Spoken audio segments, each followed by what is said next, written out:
A modern city could be seen against the background of an overcast sky. The world number was 0. During the law, the inheritance of cultivation was forgotten and the spiritual chi of the entire world dried up. He Xiao, standing on one of the roofs, grinned evilly. All this led to the fact that heavenly punishment did not appear in the palaces of the celestials for several thousand years. He raised his head and looked at the sparkling lightning. For any cultivator, this news meant complete hopelessness. At this moment, one of the lightning strikes the place where the guy was. He, in turn, found a completely different path in this hopeless world.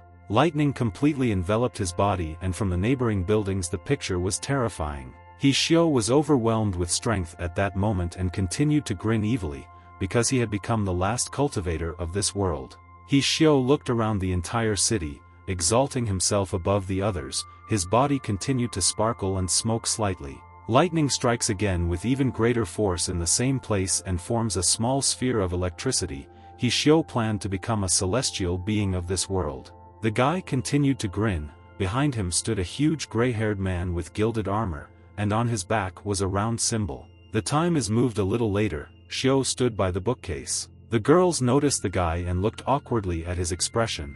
In the world where he was, many people believe that you can become a great hero, fluttering in the skies like an immortal celestial. In turn, Xiao devoted himself completely to this matter and trained daily to become a real celestial. Xiao also found all the ancient legends and alone walked around the whole world, sometimes running away from ferocious animals and other evil. Xiao also carried out excavations and searches for ancient artifacts. In the end, he managed to collect all the cultivation techniques that had been crushed into small fragments. Having put everything together and plunged headlong into the ancient remains, Xiao received the former power of the spiritual chi of this world. Xiao emphasized that thanks to his perseverance and work, he was able to strengthen his superhuman talents. Xiao began to meditate in the circle of ancient remains, trying to gain that same unimaginable power. At that moment, Xiao opens his eyes and grins, because in the end he was led to the right place. Xiao was overjoyed because he was convinced of the existence of what he believed in.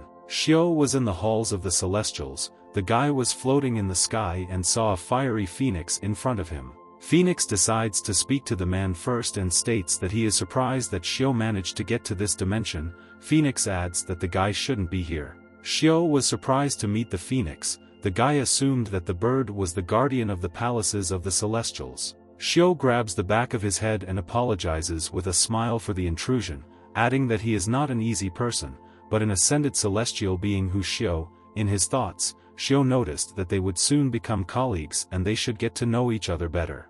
Xiao realizes that he completely forgot to take something with him and give it as a kind gesture. Phoenix lands opposite the guy and declares that he is late, because there are no more celestials. Xiao was surprised by this statement, because he was standing right in front of the phoenix and was a celestial being. Phoenix decides to fly away from the guy and show the scale of the destruction, noticing that thousands of years ago, the heavenly Tao was destroyed and the heavenly punishment completely disappeared. Phoenix flew over the destroyed floating islands, supplementing his speech with the fact that since those very terrible times no one had appeared or ascended to the halls. Having sat down on one of the oldest temples, which was half destroyed, Phoenix explained such destruction by the fact that without the celestials it is impossible for the palaces to exist. Xiao stood opposite and was perplexed by this. Xiao tried to explain that nothing is impossible, because he is currently in the palace and is a celestial being. Phoenix decided to tell the truth and explained that although the guy possessed the energy of the world of celestials, it was impossible to cleanse him of the shell of an ordinary person without heavenly punishment. Phoenix also noticed that the guy cannot avoid old age and death, so he cannot be called an immortal celestial. In any case, Phoenix was really glad that the unknown guy was able to get to this place. Phoenix decides to reward the guy for his efforts. Xiao feels something unusual in her body. Phoenix also offers to send the guy to any of the worlds, but she noted that he will not be an ordinary layman, but will become a great long liver and will enjoy all the worlds of the new world. Phoenix explained that the guy would be able to move between worlds at any time and receive various gifts from there. Phoenix also added that the guy will also be able to be reborn in a new body and do whatever he pleases. Phoenix also allowed Xiao to take all the artifacts and scrolls in the halls, because no one would need them anymore. Xiao decides to inquire whether the proposed measures include the possibility of ascending to the palace. Phoenix immediately replies that there is no such possibility and the path to the Celestials has been destroyed irrevocably. Against the background of flying objects, Phoenix adds that the heavenly Tao has been destroyed and the path of ascension has disappeared. Xiao enters the dilapidated temple and looks at the remaining walls, noticing that Phoenix said that the reason for the destruction is the lack of new ascended ones. The Phoenix continued to hover over the guy and asked him to choose the world and enjoy life without unnecessary hassle. With a serious expression on his face, Xiao asked what would happen if he decided to stay in this place. Xiao takes the golden relic, adding that he wants to stay and restore the palaces, finding the path to the eternal immortality of the Celestials. At this moment, the Phoenix will fly over the guy's head. Everything that was in the palaces was destroyed and flew lifelessly around the area. A platform with an unknown golden portal appears in front of Xiao. Xiao also notices that after the clouds have cleared, he can also see the palace of the 9 blazing stars. Phoenix lands nearby and turns into a girl, adding that everything around him, including her, will belong to him. Phoenix completes the transformation and a white-haired girl appears in front of the guy. Phoenix decides to introduce himself as Xiao Jiu with a smile. The girl was waiting for future instructions. Xiao was amazed that the girl was a phoenix a second ago, and now she had turned into a beautiful girl. Jiu explains that all divine beasts have the power of transformation. Xiao puts his hand on his chin and wonders if the girl can turn back into a phoenix, because it will make him feel safer. The girl starts screaming at the guy, because her neck was already hurting from constantly bending over to talk to the guy. Xiao also wonders if it is true that Sayu transfers control of the palaces to him, adding that this is too careless an attitude. Sayu straightens her hair and declares that she doesn't care about everything that's left, including herself, therefore, she handed over leadership to Xiao without any doubt. The girl walks around the guy and looks at him with a grin. She wonders how exactly the guy plans to dispose of the palaces. The girl decides to make fun of the guy and starts saying all sorts of things. Sayu wonders if the guy wants to take advantage of her. With a grin, the guy agrees with the girl. Inspired, the guy loudly declares that he needs to do a lot of work and restore everything. He didn't care what to do. The first thing he planned was to become stronger. Xiao begins to rush around and asks to bring him pills. The guy was sure that in the heavenly palaces there were caves suitable for cultivation. The girl was at a loss from everything that the guy said in a minute. The guy also adds that he should restore the transmission of divine power, because in his world it was completely lost, which is why Xiao mastered only 7 spiritual practices. The girl standing to the side declares that they have nothing at all. Xiao was depressed by this news. Jiu folded her hands and reminded Xiao that this place was a complete ruin. The cultivation pills had turned to dust, and the artifacts had lost their properties, but they still have materials that could be useful.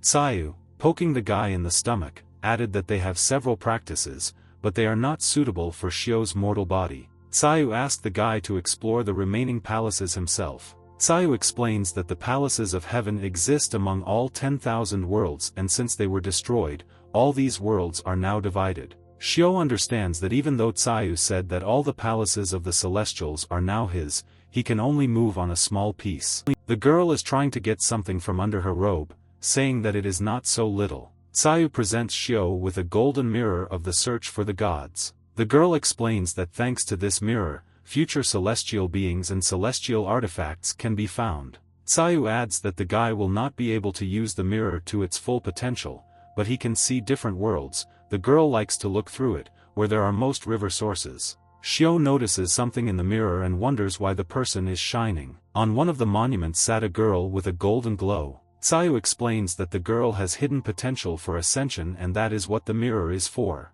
Sayu touches the mirror and wonders if it is through this mirror that he enters other worlds. Sayu puts pebbles behind Xiao and notices that as soon as the guy saw a beautiful girl, he immediately decided to move. The girl states that this greatly affects her pride.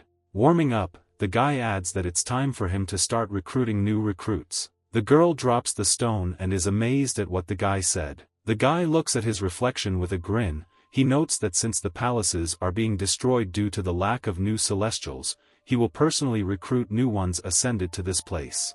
The girl reminds that this is impossible and the heavenly punishment has disappeared and the path to this place is closed. The guy asks the girl to relax. After all, while searching for an opportunity to get into this world, Xiu had to eat a dog. Jumping into the portal, Xiu adds that he doesn't care what happens to her if she succeeds in ascending. The sky becomes overcast. Xiu again wonders if there is heavenly punishment. The sky continues to tighten and this whirlwind gradually dissolves. A girl sitting on a monument draws attention to a strange glow in the sky. Xiu lands and with a furious face declares that he will be the one who will become the heavenly punishment. Xiu appears next to the same girl. The guy notices that during the transfer all of its effects remain. The girl watches what is happening in bewilderment. Xiu looks at the girl and notices that the transfer point is very accurate, because he is near the target. The guy with a smile welcomes the title of heavenly punishment, before which the girls have to meet. The girl is perplexed about what heavenly punishment the guy is talking about. Xiu grabs the back of her head and thinks that it sounds really strange. The guy explains that the palaces of the Celestials are not so complete at the moment. At this moment, a man comes out of the room and looks at the guy outrageously. The man declares that he has no right to enter the place of execution. Xiu, perplexed, asks why this is an execution site. The man wonders why this altar is the place of execution. The knights standing below were outraged by the guy's presence. Xiu clarifies whether this particular girl should be executed, to which she receives a positive answer. The guy was outraged that the girl should ascend and become a celestial being, but she sits calmly and waits for her death. Xiu reminds that the path in the palace of the Celestials is closed because there is no more cultivation, and the girl also has absolutely no cultivation. Xiu was amazed by Xiu's presence. Xiu, in the form of a canary, flies closer to the girl and suggests that the girl has somehow reached the pre-celestial sphere. The knights were even more outraged and wanted to capture the intruder. They slowly walked towards those. With one touch, the guy breaks the girl's shackles. The guy grabs the girl by the waist and says that first they should leave this place. Xiu activates the third seal and a small circle with a seal appears under the couple's feet. In an instant, the couple disappears, and only small sparks remain at the place of disappearance. The knights were at a loss as to how the guy used the spell of the western regions. The man sitting on the throne was also shocked. He did not expect that the western regions could do this to him. The man decides to approach the elderly Mr. Su. The guy moves into an unknown forest and declares that they will be much safer here. Xiu notices that in fact the guy did not move anywhere, but simply accelerated greatly and escaped pursuit. The guy says there's nothing wrong with it,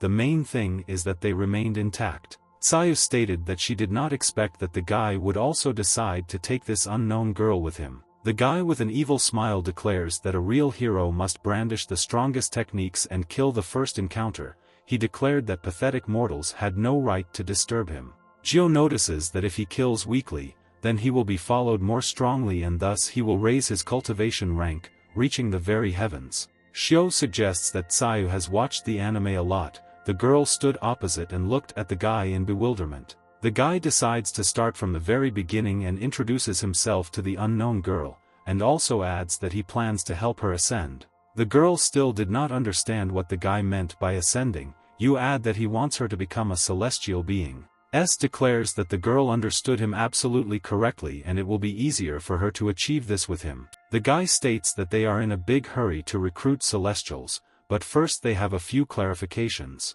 The guy suggests that in the past, heavenly punishment somehow tested the celestials. Xiu noticed that the guy is a real pro at this. S is interested in what the girl was guilty of, that they planned to execute her. The girl silently looked at the guy and noticed his serious face. The girl stated that she killed the emperor, which is why they planned to execute her. The girl's name was Em Oan and she was the adopted daughter of the Dr. Su Zheng from the Dongling Kingdom. Her adoptive father hoped that she would one day become an imperial concubine, so he taught her the art from childhood. The man grinned widely against the background of the fire. A few years later, a conflict broke out in the kingdom of Dongling. The border commander Wu Xing seized the opportunity and burst into the capital, killing the entire family of the emperor and proclaiming himself the new emperor.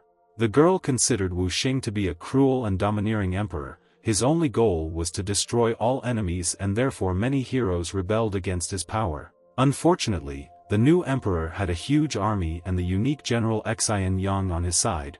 They continued to destroy all their opponents, including the rebel heroes. In turn, Father Lan wanted to end the disorder and, teaming up with the local authorities, planned to seduce Xin Yang. The girl noticed that she was very sweet and therefore was able to win Xin Yang's heart. Subsequently, Father Lan ordered the preparation of a beautiful room in which the girl waited for the new Emperor Wu Xing. The girl, lowering her head, added that when the man approached her, he immediately revealed everything. With a grin, Xiao thought that the plan was truly amazing. Caillou asked to discard all the details and tell the main part. The girl, as stated in the plan, took out a spear hidden under the blanket and attacked the emperor. The girl explained that in the end she was unable to defeat the man and it turned out that he was much stronger and more experienced than herself. Su noted that in this world the concepts of experience are completely different.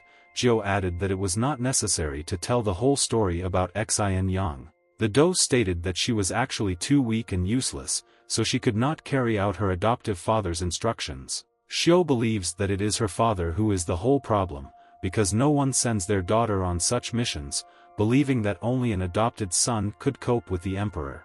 Caillou, sitting on a stone, also believed that it was with the beautiful room that the whole plan was already doomed. Caillou believes that a wonderful hero would go to that room. Xiao gets to his feet and explains that now it doesn't matter and now they have to help Lan ascend and become a celestial, and then the girl will completely stop worrying about such trifles. The girl looked questioningly at Xiao and asked what kind of celestial beings we were talking about, suggesting that these were immortal deities living high in the skies. Xiao rises to her feet and spreads her arms, declaring that she is absolutely right, because it is wonderful to escape from the bustle of the world and unite with the heavenly palaces. The girl added that she became very interested. Caillou asked the guy to shut up and stop lying. Caillou climbed into the girl's arms and decided to clarify exactly how the guy planned to lift Lan up and help her.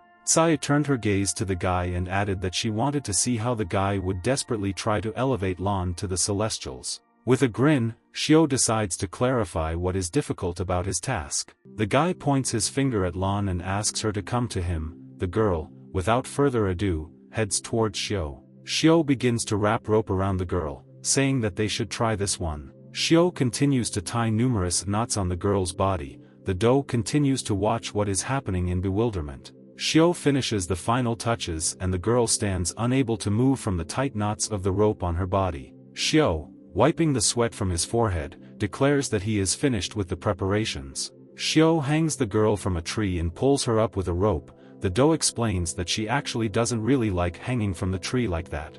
Caillou was very outraged by this and she screamed at the guy to stop this, calling the guy a pervert. Xiao looks questioningly at Caillou and is interested. What are the problems with his methods? Su adds that in his understanding, divine judgment can activate a person's hidden powers through danger and pain. Xiao continues to pull the rope, causing Lan to rise higher and higher. Xiao adds that he doesn't know how long the girl can withstand. The girl hangs shyly on a tree. Xiao wants to try the safest option first. T.S. wonders whether the guy was able to ascend to heaven using exactly these methods. The guy nods approvingly and remembers old times. Caillou looks at the guy in fear, realizing that this is what heavenly punishment looks like in the guy's eyes. Xiao smirks and thinks he should punish the girl. Caillou continues to look at the guy in confusion. The guy wraps a rope around the tree and asks if the girl is ready to start. The doe, standing on the edge of the cliff, explains that she is actually a little scared,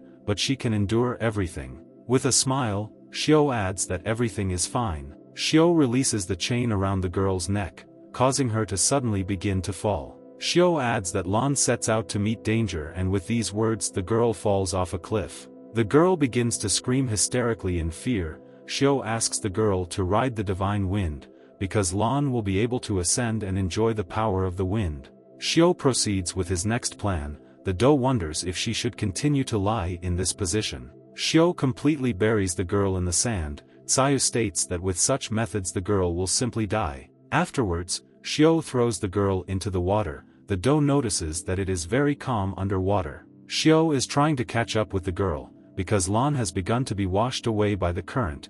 Caillou continues to shout at Xiao. Xiao proceeds to the next step and lifts the girl over the fire. The doe decides to turn to the Great Lord. Xiao decides to set fire to the logs under the girl's feet. Caillou tries to take the guy away, explaining that with such methods the girl will simply die. Xiao doesn't understand why nothing works, because it had an effect on him. Tsai looked askance at the guy and thought that Xiao had very strange methods. The girl assumes that Xiao simply decided to take the chance and make all his vile dreams come true.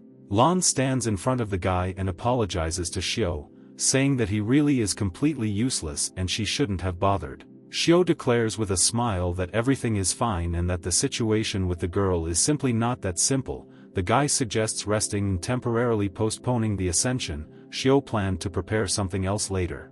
The doe offers to make something tasty in return from the byproducts of the failed punishments. The doe sits down in front of the fire and roasts a small chicken. Tsai flies up from behind and turns into a girl. Tsai notices that Lan looks happy no matter what. The doe was shocked that the sparrow had turned into a real person. Tsai shouted that she was a phoenix, not a sparrow. The girl declares that Lan is quite strange, because some stranger is forcing her to do all sorts of obscene things. Lan doesn't quite understand what's wrong, since Xiao is her new master. At this moment, Xiao is sitting on the side and a bear approaches from behind him. The doe adds that in their world it is normal to obey the orders of the master. Xiao notices the approaching bear and takes a stance. The bear also angrily stands up on its hind legs. The girls do not react in any way to what is happening behind their backs. Tsayu clarifies that the girl really thinks so, because Xiao's every demand puts the girl in mortal danger. Xiao begins to fight the bear with his bare hands. The doe with a smile declares that she is not afraid of anything, because this is not the first time she has heard the order to go to death. Tsayu looked at the girl and noticed sincerity in her eyes. Tsayu looks away and adds that Lan shouldn't be afraid because the guy won't let her die, even though everything looks quite dangerous. Lan wonders if Sy is doing this for her perverted dreams. Tsayu states that if the girl thinks so, then she should refuse immediately. Tsayu holds his finger in front of him and shows that in every world talented celestial beings are born, thanks to whom cultivators become. The girl explains that 10,000 years ago there were no cultivations and people were quite stupid. Tsayu added that people who decided to test themselves for true strength became the very first celestials. The girl begins to understand that everything that Xiao said is actually true and this is all a divine judgment. Tsayu, with a smile, decides to console the girl that although everything looks strange and funny, these are all ways to enter the halls of the celestials. The sky slowly began to darken. Tsayu added that the whole world was trying to answer Xiao's call. Having finished with the bear, Xiao notices that it suddenly begins to rain. Tsayu ends his speech at the first thunder, saying that Xiao is heavenly punishment. Xiao immediately runs towards Lan asking the girl to hurry up, because this could be a great chance to try again. The girl was sitting with her back turned and a strange purple aura was wafting around her body. Tsayu turned to the girl again. Tsayu looked questioningly at the changed Lan. Tsayu immediately turns into a fiery phoenix and asks Xiao to hurry, because strange things have begun to happen to Lan. The doe, without waiting for the guy, immediately attacks him with his sharp spear. Lan stood opposite Xiao, a dark aura wafted from her. The guy noticed that the girl had a spirit of rage. Xiao was amazed that it was aura that escaped from the body of an innocent girl. Xiao assumes that the girl told the truth when she said that she fought with the help of a spear numerous times. Tsayu believed that this was not at all important at the moment. Xiao noticed that the numerous feelings that were contained in the girl's soul manifested themselves in the form of a spirit of rage. The girl's look underwater, and she had a half mask on her face. One of the eyes glowed with a blue glow. Tsayu added that this spirit devours all sensible thoughts, turning everything into anger and controlling it all with pure evil. Xiao thanks the girl for the clarification. Tsayu looked questioningly at the guy and asked if the guy knew this earlier. After all, this is how you can get an immortal soul. Xiao grabs the back of his head and adds that he couldn't know this because this is the first time he's encountered something like this and he has a plan for it. Xiao planned to break this thing and use the third rune. Tsayu asked the guy to wait a minute before the start of the fight. The doe was unable to stop the spirit of rage. Everything decides to use the instant grounding spell. Tsayu, using his spear, tries to pierce the guy's body. Xiao manages to return in a moment and takes the spear to the girl. Everything is at a fairly close distance and it was decided to use the first rune. Everyone casts a spell and tries to teach with spirit. A stream of light energy hits the guest where the doe was. Tsayu continued to fly around and watch the battle taking place. Assumed that the problem was solved. he was interested in what exactly the girl said about the power of the spirit of rage. Tsayu adds that the essence of residential spirits is contaminated energy that was completely suppressed by ordinary mortals and cannot even be touched by the ordinary effects of mana. Show that the girl cannot speak to him even in ordinary language. Tsayu explained that this means that the guy will not be able to defeat her. The doe attacks the guy from behind without any scratches. Tsayu asks the guy to save himself and leave here. Shio does not have time to return and is hit with a spear, causing her to fly several meters deep into the forest. The doe grabs his spear and takes back his dark hand. She sharply drags her spear along the ground, causing all the blood to end up on the ground. Tsayu was confused because she believed such nonsense. The girl was unable to do anything about it and should not have run like a madwoman into the mortal world. Tsayu stated that she had known for a long time that this was all useless. I apologized to the guy. The doe slowly approached from the girl's back. Tsayu stated that she would not allow any more victims and was ready to end this. The girl plans to use the ability to end everything here. Lan was very close and tried to attack Jio. Shio suggests that only true immortals can fight the spirit of rage. Shio doesn't understand how the guy managed to talk to him. Shio pushes Lan away with her light power. The doe jumps back to safety. Shio notices that he himself is calling and cannot ascend, and not as an immortal body, not even as their foundations. The guy also noted that he had never studied the art of immortals, and he also cannot use the true essence of his immortal spirit. The doe slowly recovered from her last attacks and tried to continue the fight. The guy decides to introduce the only untouched immortal soul for this fight. A silhouette of a celestial being appeared behind the guy's head. The doe takes a stance and prepares for battle. The ancient celestial being belonging to Shio takes a stance and also prepares for battle. Tsayu still couldn't understand how this was possible. The ancient celestials decide to attack first and push off from the ground. Ancient celestials attack the spirit of rage from above, which he did not expect at all. The doe manages to block the blow and the blow lands on the ground, splitting the earth in half. Ancient spirit Shio decides to attack the fury spirit again. The spirit of fury decides to jump back and regroup. The spirit of rage swings its spear, preparing for a poisonous blow to the ancient one. The spirit of rage is sent towards the ancient by several powerful streams of energy. The ancient calm ones take all blows without any damage. The spirit of rage decides to end this battle and immediately runs towards the ancient one. The spirit of fury jumps up and swings from above. The spirit of rage manages to hit the ancient one, causing a strong outbreak. Tsayu couldn't believe that such a battle was now happening in front of her. In the moment, you can see how the spear of the spirit of rage is heading towards the body of the ancient. The ancient one is enough without any success. Shio obsessed with great power and the immortal martial soul of the ancient appeared. The ancient one gathers all his energy into his fists and decides to strike. With all the force of the ancients, the spirit of rage hits the jaw, causing the mask to slowly begin to break. Tsayu notices that the whole world has long since left the heavenly path but responded to Shio's presence. The ancient one decides to deliver damaging closing blows to the back. The ancient one again accumulates all the energy in his hand for the final blow. Having struck the back, the spirit of rage is thrown back. Shio calls this a real heavenly tribulation. In the area where the fighters took place there is a strong surge in energy. The doe lay unconscious. Tsayu believed that this was victory for them too. The girl decided that it was a meaningless victory. Tsayu looked at the lying Shio and believed that this was their only hope for saving the palace. The Chayu begin to concentrate energy in their hands. The girl asked to allow her and this world to perish along with Shio. The guy unexpectedly sneezes sharply for the girl. Shio jumps up and enthusiastically declares that this was the perfect battle of immortal souls, because everything happened even better than he thought. Tsayu notices the awakened Shio. She already had a huge fireball in her hands. S is interested in what exactly the girl is trying to do. Tsayu is indignantly interested in why the guy is still alive and where all the wounds were on him. The guy claims that although he is not immortal, he has some kind of medical skills. Tsayu restlessly declares that these were the mortal wounds of the demon and they could not have been so simple, because even the immortal would already be dead. With a laugh he wonders, even Tsayu could not patch up his wounds. Tsayu looks questioningly at the guy, wondering who he really is. Shio, with his head down, asks a counter question. doesn't she know? Xiao slowly approaches Lan and reintroduces himself as a cultivator of this world who has vowed to become immortal and no matter what.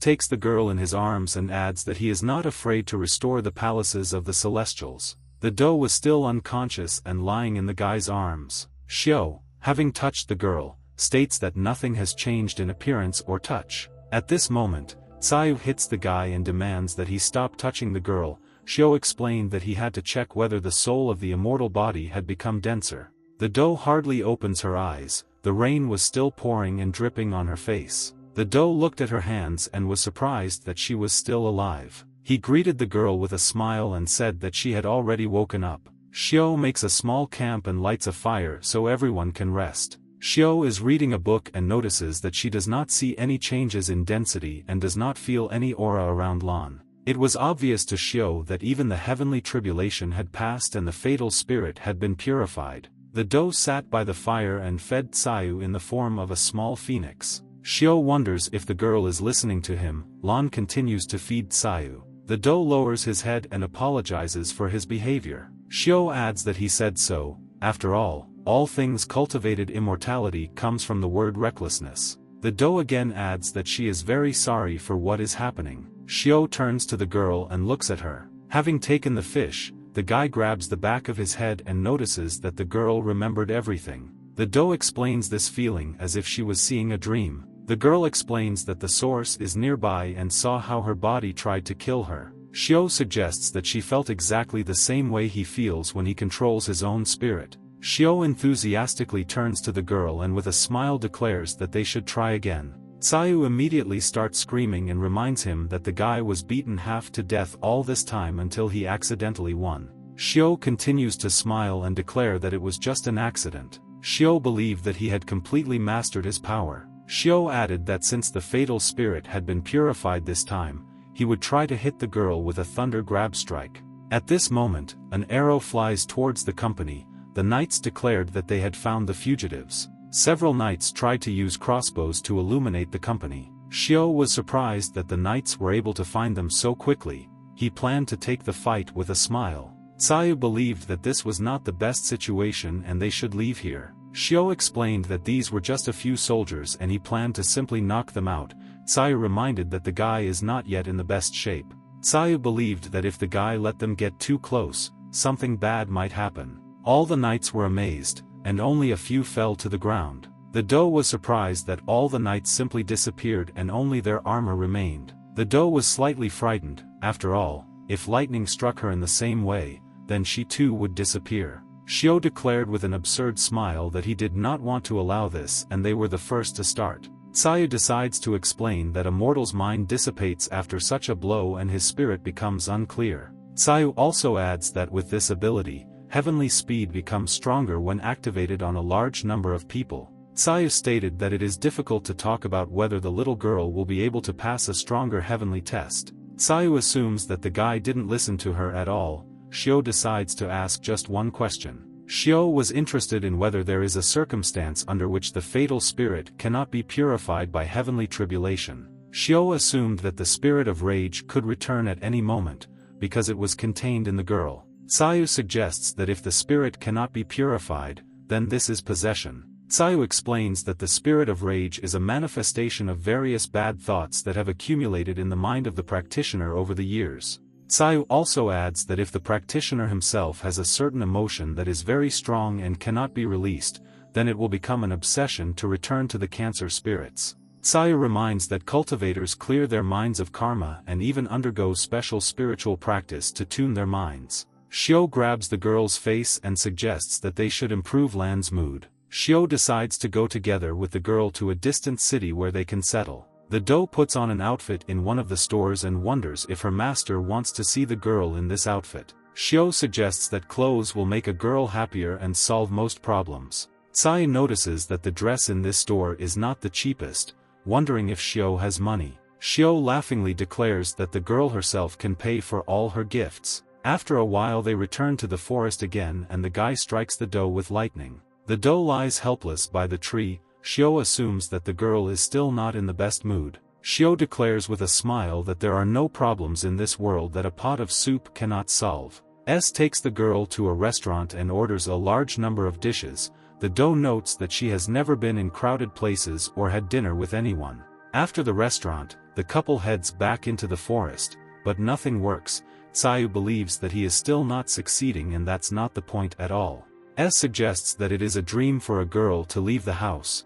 This is a free trip to different places. The doe asks what the guy is talking about and what kind of freedom. Xiao I don't quite understand, and silently looks at the girl. Xiao decides to recheck the condition of the girl who is struck by lightning. Sayu notices that nothing is still working. Xiao comes to one of the local hotels. Xiao believes that if he has no more choices left, then he is ready to sacrifice this and begins to undress. Sayu hits the guy in the back of the head and calls him a pervert. Lan doesn't understand what's happening. Xiao doesn't understand what the girl is missing, because he's already given her everything he could. Xiao doesn't understand why it doesn't work and looks at the ground. The doe notices an ad on a stand. Xiao assumes that there is something wrong with the girl. Sayu believes that there is something wrong with the guy. The doe notices that the poster is wanted and the world is moving quite quickly. Lan and Xiao were wanted. Xiao wonders if the girl is worried about her family. The guy noticed that he had completely forgotten about such an obvious thing. Having reached one of the estates, the couple was greeted by a girl. There were a large number of knights at the entrance. The girl greeted her sister and was glad that everything was okay with her. The girl wonders if Xiao is the same person who saved their sister, introducing himself as Qing. The guy greets the girl and seems to be by name. The couple enters the estate and walks along the corridors. All the sisters were glad to see Do again. Xiao also notices Lan's large family. Qing explains that all the girls are adopted daughters. Xiao notices that she already knows how their first daughter was raised. I wonder if their father is at home. The Qing add that their father was accepted into the service of the king's palace and they meet very rarely. The day comes to an end and the action moves to the hot spring. Xiao decides to relax and enjoy the rest of the day in the hot tub. Tsai noted that the Prime Minister's family seems quite ideal and nothing will work out for them since Lan does not want to part with his family. S wipes his face with a hot rag and declares that he does not understand this feeling. At that moment, women's legs appeared on the threshold. They notice that someone has come to them. Xiao turns around and assumes that the time has come to liberate the hot springs. Qing and her younger sister wondered if the young master would mind them joining. The guy doesn't understand what we're talking about and decides to ask again what Qing means. Younger sister Qing repeats that they are at the disposal of the young master. The girls look closer to the guy. This confuses Xiao greatly and he decides to clarify whether this is mandatory. Qing sits next to him and asks the guy to be indiscreet because they are the righteous daughters of the Prime Minister and it is their duty to organize a cordial reception. Qing adds that this is all as it should be. Xiao, realizing that Sayu will now start screaming, turns over the bucket. Where was the girl in the guise of a phoenix? Qing straightens her hair and says that she can bring any other sister that the young master might like. Younger sister Qing states that it is better not to get out of the water while swimming because it will be very cold. Xiao continues to hold the bucket in which the indignant Sayu was located. The girls begin to massage young Mr. Xiao. The guy is wondering if girls have to do this. Qing explains that in their world this is commonplace and the girls were laid out exactly so that they could repay for a carefree life. Xiao could not understand whether Lan was yearning for such a life. Qing explains that it is their duty to serve guests, serve dinners and other things for rich people. At this moment, Lan is glad to see her family. Younger sister Qing decides to ask if the guy likes Lan.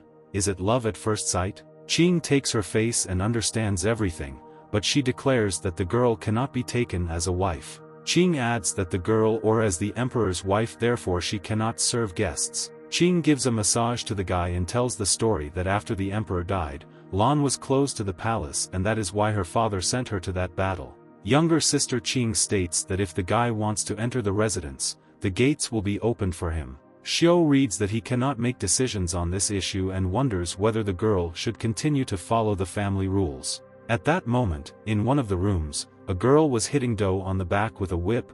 Xiao begins to understand that the girl will be punished. The Do's back was heavily bloodied from the whip. The Do continued to endure and not make any sounds, because these were the rules of their family that could not be broken. It was full night outside, and fireflies were gradually appearing. The Do lay on the lap of one of the sisters and wondered when her punishment would end. The girl met Lan from behind with ointment and explained that this was required so that scars would not remain on the girl's back. The doe asks if she let her family down this time, to which she receives an answer from her sister, which is natural, because the residence has been turned upside down. Sister Lan looked at Lan with a smile. The girl puts her hand on Lan's head and asks her not to worry about all the problems, because she tried to do everything she could and that's the main thing. The girl puts all the medical items in the box and announces that she has already suffered the punishment.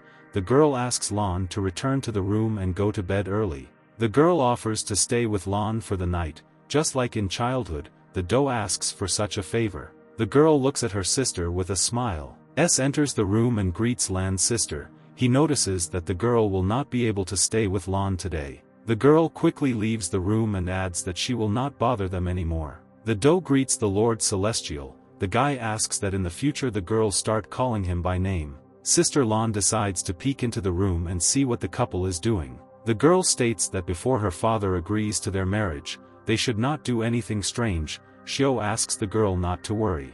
Lan takes Tsayu and does not understand what is happening to her.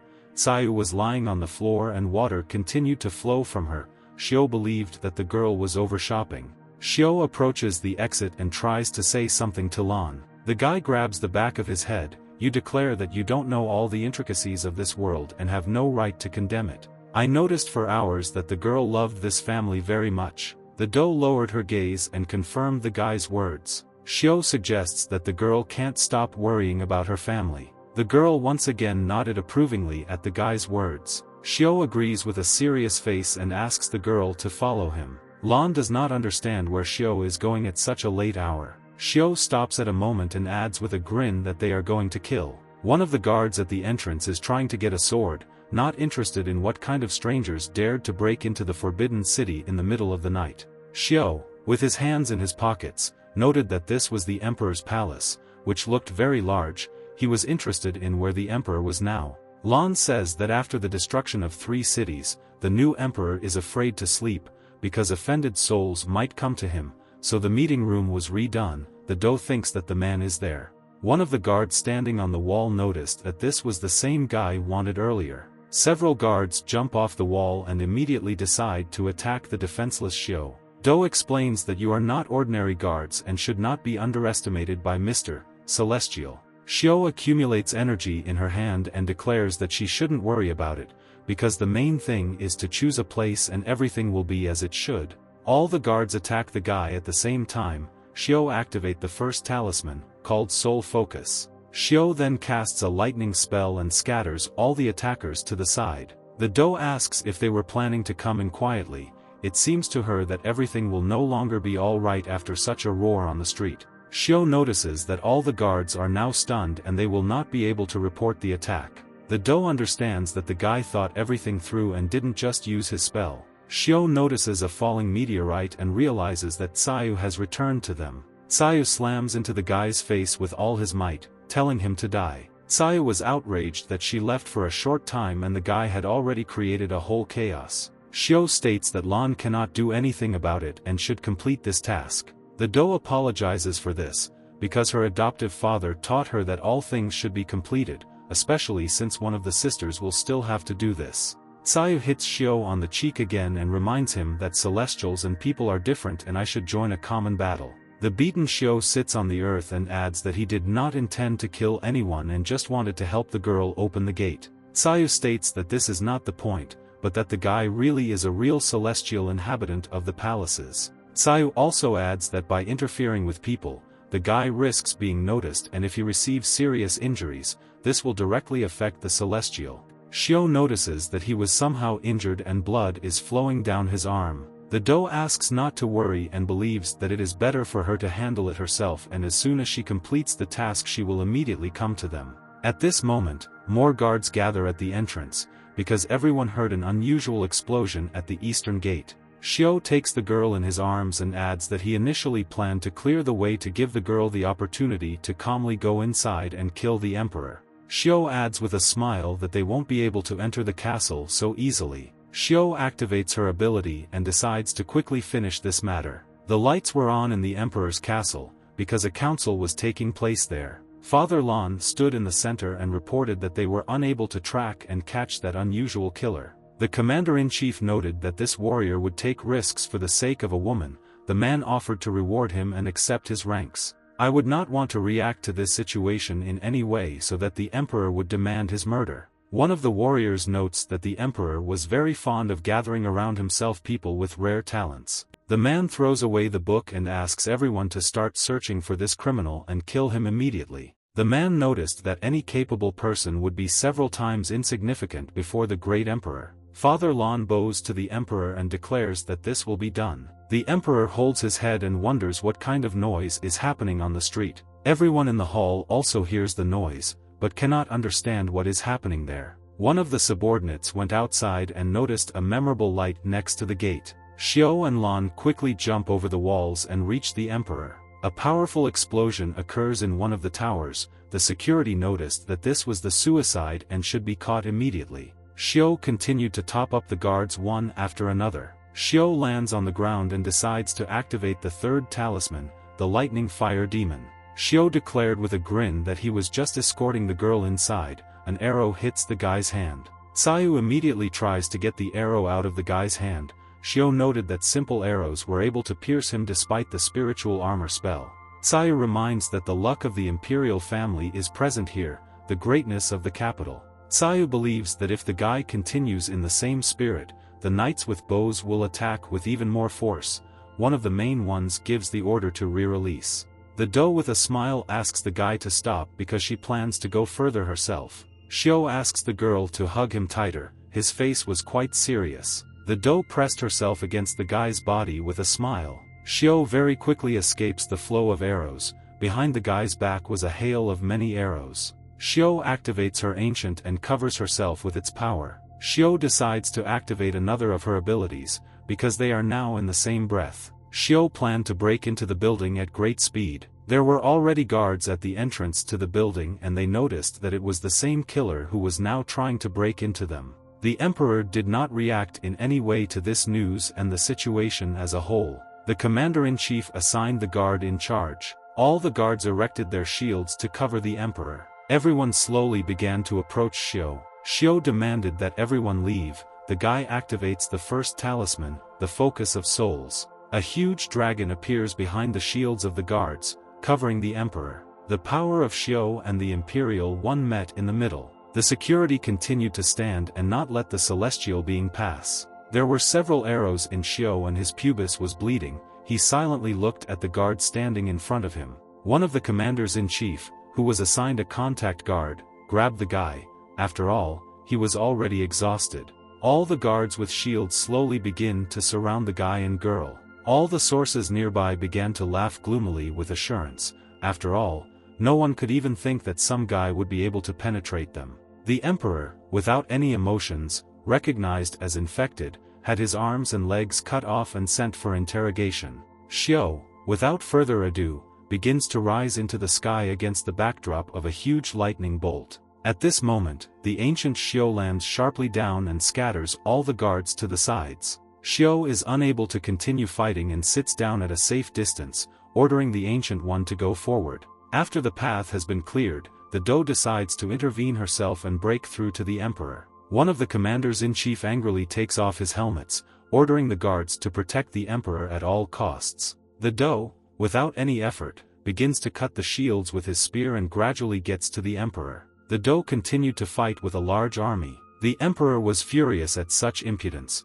because the girl could not dare to disturb him. The emperor decides to take up his sword and fight back once and for all. Lan's spear is already heading towards the emperor's throat, but for a share Lan decides to turn to him. The doe adds that the man should die. The emperor was confused by this outcome. Everything presents its spear to the man's throat. The emperor looks at Lan with a grin. You add that even 1,000 warriors cannot compare with the girl, because she has perfect skills. The emperor added that she was loyal to the very end and broke into the palace of the night. The chairman laughs loudly, believing that although she is a girl, she has the spirit of a real warrior. The man states that Su raised an excellent daughter. Father Lan comes closer and declares that he does not deserve all this praise. The doe notices her father approaching and was greatly shocked by this. The man demands that the girl remove the copy from the emperor. The doe assumes that her father is being held here against his will. She came to save him. Su, without further ado, hits the girl in the face and demands that she close her mouth and put away her spear. The doe could not understand why everything was happening like this, because it was her father who entrusted this mission. The emperor stated that it was Su who had always been their man. The emperor explains that thanks to this man they took possession of the throne. The doe still could not believe what she heard, because all this time she considered her father a righteous man. The emperor states that Mr. Su served in the previous dynasty and it was he who led the retribution. All the guards bow to the emperor and begin to say how influential he is. Xiao was dissatisfied that everyone was blown away by this cheap show that lasts for an eternity.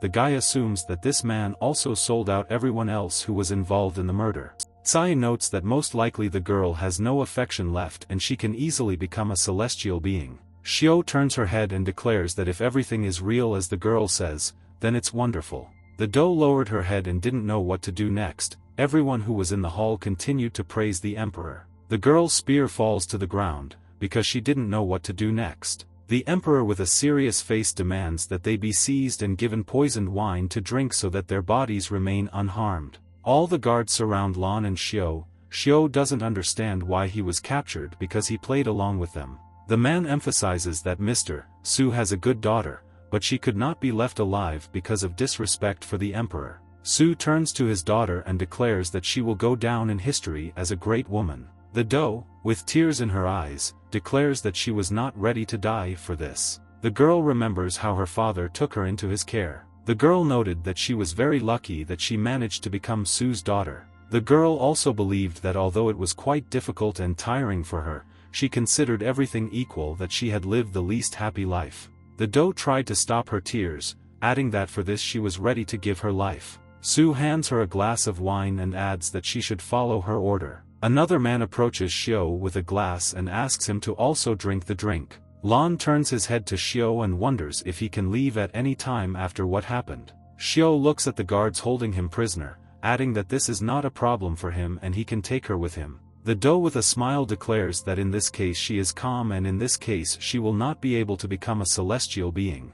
The girl immediately drinks a glass of wine without any hesitation. The doe drops the glass on the ground and kneels down. The doe lowers his head and says that after this everyone will be able to calmly continue their happy lives. The emperor also added that he would have to get rid of the rest of his daughters because this could be another problem. Su states that the fighting skills of the other girls do not match and, in comparison with Lan and the man, they only use them to serve clients. The man adds that tomorrow he will send all the girls to the brothel. The doe was shocked by her father's words. Sayu, not wanting to continue listening, also suggests the guy leave this world as soon as possible. Xiao believes that the Celestials should not be concerned with the confrontation between good and evil in the human world. Xiao adds that the greater the power of the Celestials, the greater its shackles. The guy suddenly gets to his feet, spewing a large amount of lightning at the guards. Xiao believes that the emperor acted quite dishonestly towards Lan. The guy creates a huge whirlwind machine in the castle. Xiao believed that he should have at least such freedom of action. Xiao hits Father Lan in the face with all his might, knocking out his teeth, because if he doesn't do this, then what kind of celestial person is he? Su leans back and the man soullessly slides to the ground. Lan immediately starts calling her father. The girl did not expect Xiao to do this. The emperor decides to call all the guards and kill the thugs. All the guards stand in front of Xiao and begin to aim with crossbows. Xiao uses the fourth spell and instantly moves to the girl. Numerous arrows were flying behind the guy's back. Xiao also uses the wind flow card to make all the arrows blow away. The doe cuddles up to the guy and is upset, wondering what will happen to her family without her father. I explained to Xiao that a stranger should not interfere in someone else's life, but the guy wanted to express his opinion. Xiao smiles and says that her family will be much better off without Xiao. The doe silently lowered her head. She was very depressed. Without further ado, Xiao pushes the girl again and asks her to take advantage of the moment. The commander-in-chief swings his sword in Xiao's face. The commander-in-chief approaches the guy with the sword and demands that he accept his punishment. Xiao immediately takes the first spell, Focus of Souls. Xiao concentrates his power in the palm of his hand, causing small electrical currents to appear there. The commanders-in-chief are too, declaring that it is too late and he is already nearby. The man hits the place where Xiao was just now. The guy manages to jump to the side. Xiao, unable to stay on his feet, falls and notices that only one general is already quite terrifying. Xiao states that fate is quite unfair. The doe lies at the guy's feet, unconscious. Tsai notices that this is precisely the connection between heaven and earth, which was severed a long time ago. Tsai believes that the girl will not withstand such a flow of energy. Xiao understands that the girl will soon be poisoned and Lan will come to an end. The emperor demands that the commander-in-chief pronounce the attacker immediately. Xiao wipes the blood from his face and declares with a smile that he will not be able to keep him here. Xiao takes the girl by the collar and adds that this time he will be too rough. Xiao lifts Lan up and adds that he believes that the girl will endure everything.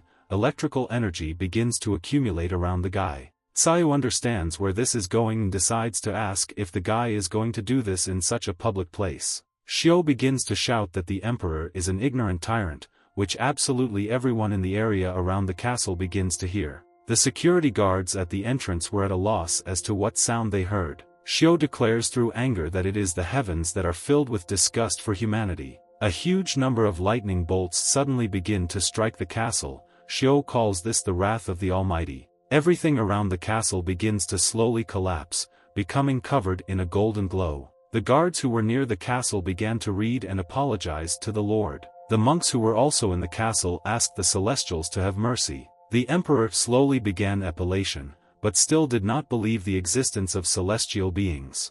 Declared with a serious face that everyone needed to accept divine punishment. A large number of lightning continued to pierce the castle and destroy it. Everything was covered in fire. The destruction was dramatic, causing the castle to crumble into small pieces. Lan, with the help of Xiao, gets to her feet and wonders if everything happened because of her. The girl did not expect everything to happen exactly like this. Xiao grabs his head and thinks that he went a little overboard with the destruction. Xiao steps aside and declares that he is categorically against interference in human affairs by the Celestials. Xiao picks up the sword and adds that in any case, if someone tries to kill him, he will definitely fight back. The sword slowly begins to disintegrate in the guy's hands. Xiao noticed the enormous difference in strength between the Celestials and humans. Lan understands that because of her, a large number of people were killed, including her father and the emperor. The girl wonders what will happen to her next. Xiao states that this will not be bad for the feudal era of this world,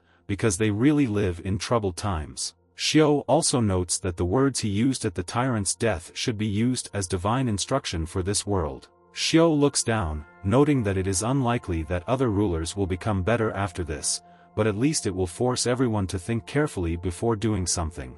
Xiao points his finger at the sky and declares that everyone should raise their heads, because there really is a god in the sky. At this moment, Tsayu flies into the guy's face and demands that he stop developing and saying such things. Tsayu begins to shake Xiao, noting that he killed a large number of people and will not be able to avoid most of the consequences. Xiao, unable to restrain himself, shouted at Tsayu, because he spent a lot of effort and asks the phoenix not to hit him with all his might. Xiao and Tsayu begin to fight among themselves, proving which of them is really right. The doe silently stands aside and adds that the celestial lord really tried and wanted the best. Xiao stops and remembers another problem. Xiao explained that he left the cultivation technique to the Lan family when he left. The girls were amazed at the find. Su noted that his methods are rather chaotic, but the advantages are that they are simple and reliable. XY also added that the Lan family will be able to practice immortality and will accept students and help them practice from childhood. Xiao starts waving Tsayu around like a keychain and remembers that he has never been to a sect, but believes that this will be the best cozy and warm place. Lan didn't quite understand why Mr. Xiao did this for her. Xiao stops and squeezes Tsayu in her fist, asking if these were the thoughts that the girl could not leave. Xiao asked to look at Lan's glowing body, noting that a large number of people were sent to the next world and the girl's evil thoughts became much stronger. Xiao also noted that they had previously connected with her spirit together. The doe notices that same spirit of rage and realizes who she was in that battle. Xiao looks at the girl's reaction. The spirit of ancient Xiao decides to attack the spirit of rage, because now heavenly punishment must be finally cleansed.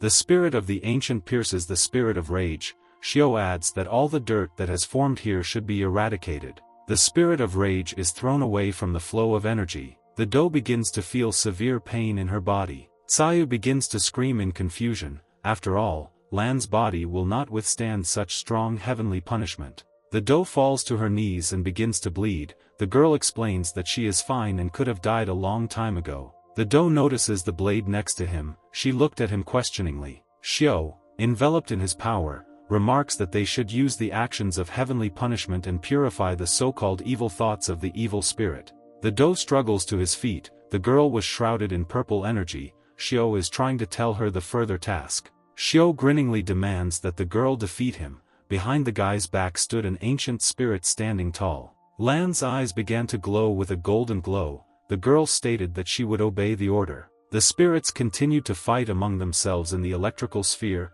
Xiao and Lan stood on the ground and fought among themselves. Xiao with a bloody body extends his hand towards Lan. Xiao placed 2 fingers on Lan's forehead and activated his technique. The same thing happened between the spirits, from which the spirit of rage slowly began to disintegrate. The spirit of rage was thrown back, and the body slowly continued to disintegrate into small particles. The girl added with a smile that they had finally finished the fight. The doe, looking at her body, assumed that this was her obsession, because she felt relief. Xiao lowered his gaze and explained that the evil spirit was now completely purified. Xiao added that after the heavenly punishment, heavenly gates appeared in this world, which would lift Lan's soul.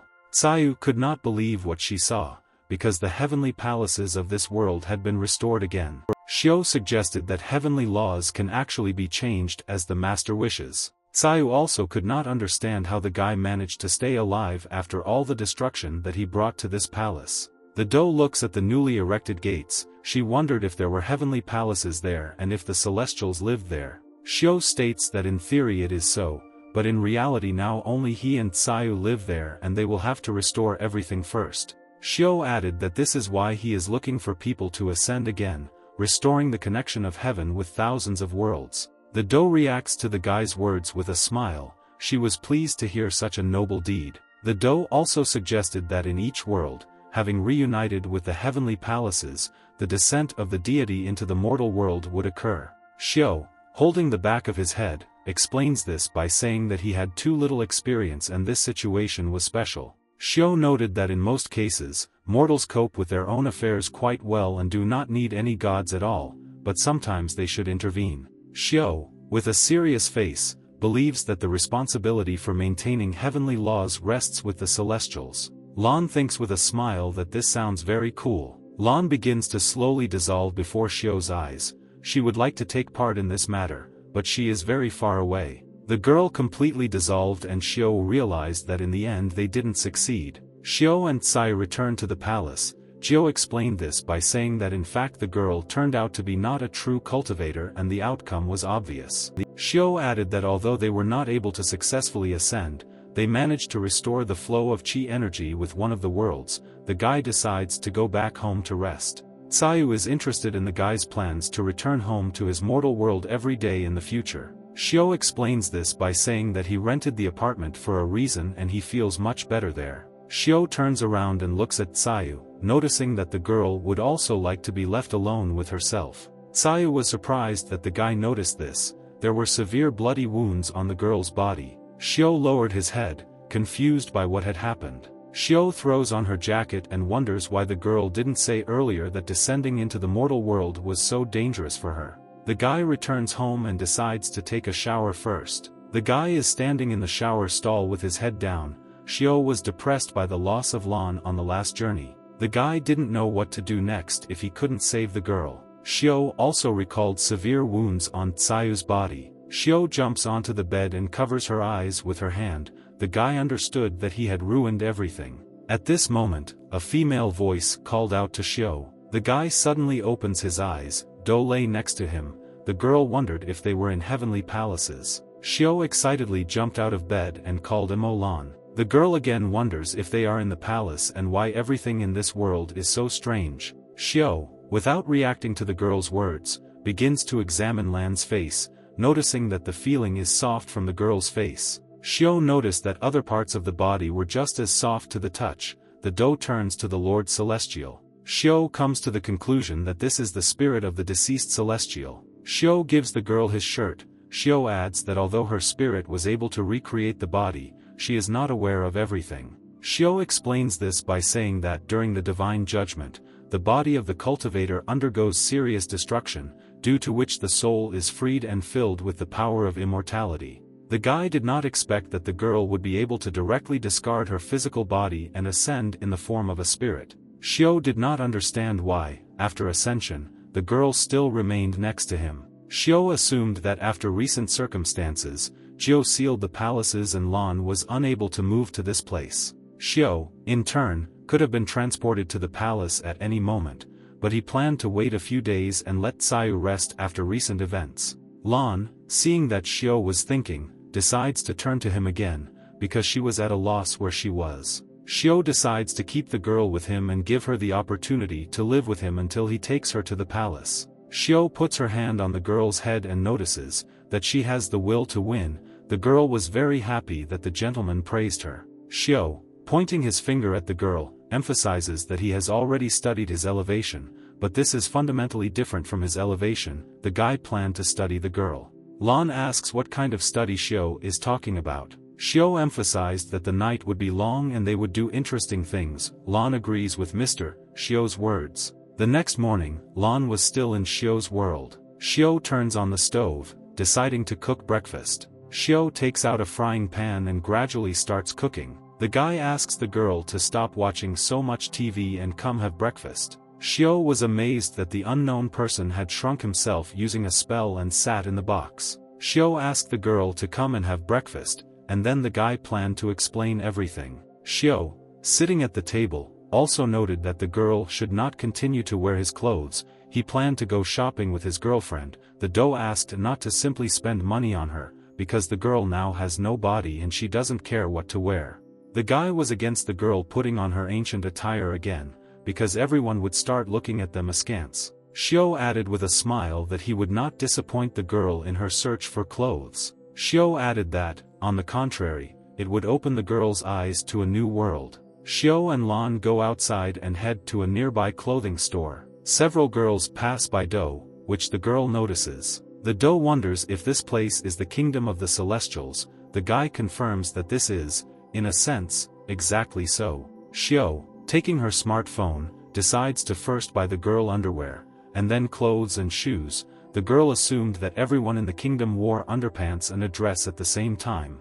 Xiao explains that no one does this and asks Lan to listen to experts in this matter. Xiao and Lan go into the store and the guy asks the sellers to help Lan choose an outfit for any money. The girl surrounded An and began to measure the girl from head to toe. Xiao asks the girl to relax as he will be outside. Xiao looks at the sky wondering what Sayu is doing at the moment. Sayu was looking in the mirror at that moment and noticed that Lan actually survived and became a celestial. Sayu believed that she herself could not shirk, because she still needed to have time to restore some things before Xiao arrived. Sayu began to restore the moment to connect with the rest of the worlds. The girl believed that the moment would come and the palaces would flourish as before. One of the sellers in a sports store offers to buy clothes from him. In the next store, a woman offered to buy several hot dresses for a girl. A man in a tight-fitting one-piece suit silently posed in front of Xiao.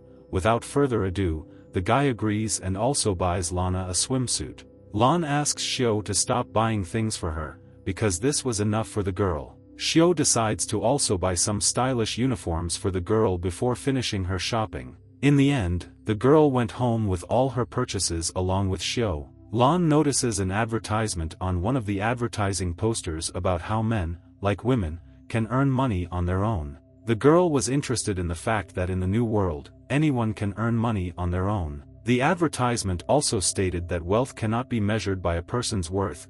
The doe continued to silently listen to this advertisement. The next day, Lan was still at Xiao's house. The doe wakes up on the couch and immediately gets up. All the girls' purchased things were lying around the bed. The doe immediately decides to get out of bed and walk around the house. A girl makes a ponytail on her head using an elastic band from the new world. The doe also puts on shorts and cleans up. Walking into Xiao's room, she observes that the celestial lord was in meditation. The girl decided to look for a job and earn money herself. Xiao, waking up, assumed that he had just heard Lan. The doe goes out into the street and begins to look for a job that suits her. There were two creepy men on the corner of the house. They looked askance at the passing girl. Men with cigarettes in their teeth played with string. They were surprised by a passing girl. The doe continued to look at the advertisement, trying to find this place. The man decides to approach Lan and ask if the girl is looking for a job. The man adds that they have jobs with good salaries for young girls. Men, I suggest girls first take a look at the job and then decide. Unknown people slowly escort the girl into the club. Lan wonders if she needs work experience for this. The man leans against the pole and declares that the girl will only have to dance and entertain the men who come. The doe did not fully understand how she needed to kindle the hearts of men with the help of a pole. The girl touches the pole and begins to understand what the employer requires of her. At this time, S had already begun searching for Lan using technology. It was not clear to him where the girl had run away. Xiao begins to realize that the girl has ended up in a place where he used to often go. Xiao couldn't believe that it was the club that Lan managed to wander into. Xiao runs into the club screaming, "Where Lan is now?" Xiao was shocked by what he saw. He was in a stupor. Everyone admired the way the girl danced on stage. They tried to attract the girl's attention. The girls working before Lan noticed that they would not get anything because of the new star, suggesting that they should return to university. Xiao takes Lan and takes her outside the club. Lan assumes that the guy did not like her new job. Xiao explains that this is not the best job, which is worth using. The guy invites Lan to become his system. Xiao describes the work with a smile as something wonderful, because the girl will have to accompany him and help raise the palaces of the Celestials. Xiao compares this work to an intangible system, but he was quite happy with his cute sister next to him. Tsayu at that moment finished erecting the monument and putting it in order. Tsayu was glad that she was able to repair and restore the monument to its original form. Tsayu gets an incomprehensible feeling inside, which greatly amazes her. The girl falls powerlessly to the ground. Having fallen onto the slab of the monument, she noted that it was still too early for her to rush so much. The doe continues to watch TV. Xiao reminded the girl that tomorrow they need to go to the halls. Xiao adds with a grin that not everything in the palace is as good as the girl might think, because destruction awaits her there. The doe declares that she is ready for difficulties. Tsayu meets the couple in the palace with festive decorations. Lan noticed that the palaces were not at all as bad as Xiao described them. Xiao takes the pipe from the girl and declares that Lan should have delivered the desolate palace. Xiao's face changes and decides to talk about some recent news. Xiao adds that they are breaking up and Tsayu should retire. The girl was very depressed by this news. Tsayu asks the guy to come to his senses, because the young master still needed her. Su emphasized that he never called the girl cute. The doe tried to calm and defuse the situation, and Xiao takes Tsayu's hand and adds that the girl is very capable and will be able to provide proper support in the new world. Xiao was also concerned about the girl's health. He did not want to injure Tsayu in the future because of this. The girl was flattered that she was so important to the guy. The girl puts her hand on Xiao's shoulder and declares that she is ready to give up her seat and will look after the guy. Tsayu also approaches Lan and explains that he will tell the girl about his knowledge so that she is ready for anything. Tsayu asks to follow her and first get acquainted with all the structures and their names. The girl represents the statue of the great warrior of heavenly wrath. Jiao explained that the whole world was humbled only by the sight of a long sword, when society in armor walked across the four seas. Xiao was surprised at how big the previous celestial was and how beautiful that one sword was. The girl adds that the statue has not been looked after for more than 3,000 years and now they shouldn't even think about how to use the statue. With one touch, the statue immediately disintegrates in front of the guy. Xiao and Lan were amazed that Jiao essentially presented an ordinary scenery in front of them. Tsayu stands in the middle and shows the sacred anvil, on which absolutely any armor and weapons could be forged. Xiao observes that there were magic swords lying in front of his feet. Tsayu also invites the couple to go to the palace of mysterious beasts with supernatural powers. Xiao assumes that the building has the same story and due to the absence of the owner, everything may simply fall apart. Tsayu says that in order to protect the divine animals, everyone decided that the celestial beings and animals should be equal to each other. Ultimately, Tsayu represents the final monument. the abode of souls. Xiao, with his hands in his pockets, noted that this picture looked quite ominous. Tsayu puts his hand in the sacred water and adds that now all the celestial beings are in the abode of souls and they were incredibly strong. Tsayu believed that they should continue to work on connecting numerous worlds. Xiao believed that they should not rely on another search for infinity energy. Xiao understood that there were too many small worlds and it would be difficult for them to find a suitable person. Tsayu offers to use a mirror, because it will help solve the guy's problem. Tsayu also noted that after the last ascension, the search mirror also becomes much better and has about 10 search attempts. Tsayu, pointing her finger at the guy, added that this all depends only on luck, compares such an event as a character choice. Xiao orders Lan to pull out the first card with a huge classification. Xiao believes that thanks to the system he will be able to make a special surprise, because he believed in the girl's luck. The doe puts her hand in and explains that she was able to get one. Xiao noticed a golden glow, suggesting that they had succeeded. Tsai nodded approvingly in response. A girl in monastic robes appeared on the screen. Tsai notices that this world is destroyed and everything rests on the girl's shoulders alone. The girl asks Lan to keep an eye on the guy and simply not waste energy. Xiao, taking one of the technique cards, thought that at least the first time it was difficult and scary for him. Now the guy was ready for anything.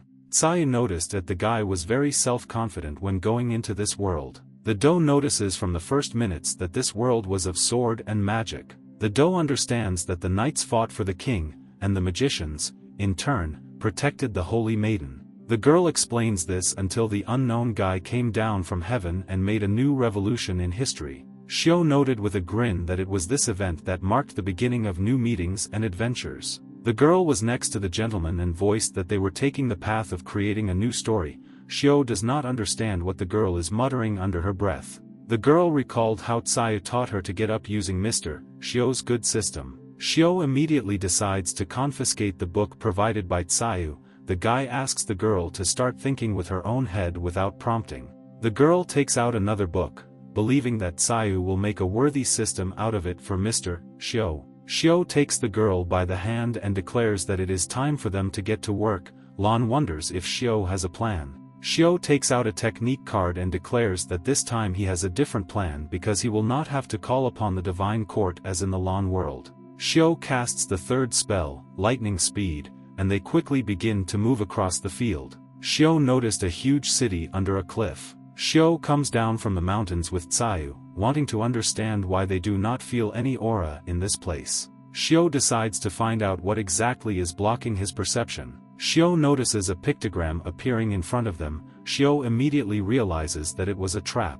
The guy noticed that their candidate was really very strong and he immediately wanted to get similar power. Xiao believes that their greeting was very chaotic and it seemed strange to him that no one reacted to it. At this moment, one of the kingdom's guards approaches the couple. The man was outraged that people ended up in the forbidden lands of the snowy city. Without further ado, the guard decides to attack immediately, inviting the couple to accept their fate. The guy manages to block the spear strike with his technique. Xiao was amazed by the strength of an ordinary guard, but he was sure that even if he was an order of magnitude stronger, it would not hurt him at all. The guy calmly throws away the guard's spear with his technique. The guy believes that at the moment everything is difficult for them and they should let go. The doe decides to take the initiative and figure it out.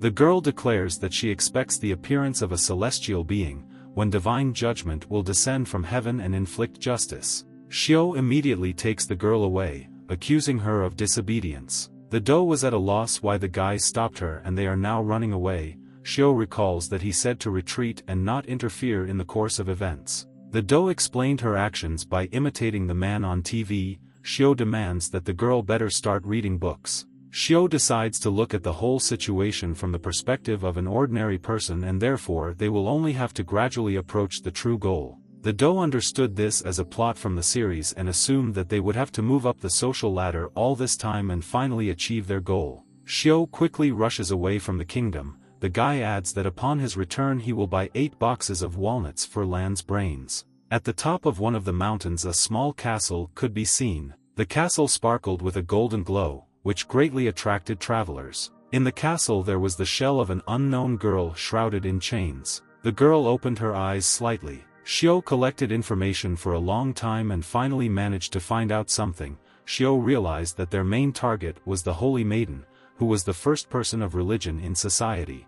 The guy decided this time not to go recklessly, but to get to his goal in a detour. The doe stated that she had found a large number of religious scriptures. The girl wondered if she should study it for the master. Xiao immediately refuses such an offer. In the square, one of the preachers explained the greatness of the Holy Virgin. The church called on ordinary hunters to go to service and start destroying bloodthirsty monsters. Xiao believed that it would not be a problem for him to deal with large crowds of monsters. The main thing for the guy was to get as close as possible to the Holy Virgin. Xiao decides to follow the path of glory and destroy a large number of monsters. Xiao decides to go on an adventure with a cheerful expression on her face, but they are instantly stopped. The man at the entrance said that ordinary newcomers should not go to such a dangerous place. Xiao grinned at the sight of such a useless trap, but the guy still thanked the guards for their concern. The man says that the guy shouldn't brag in front of him because it doesn't matter at all. The man with a smile declares that since the travelers have wandered so far, they can escort them to a safe zone.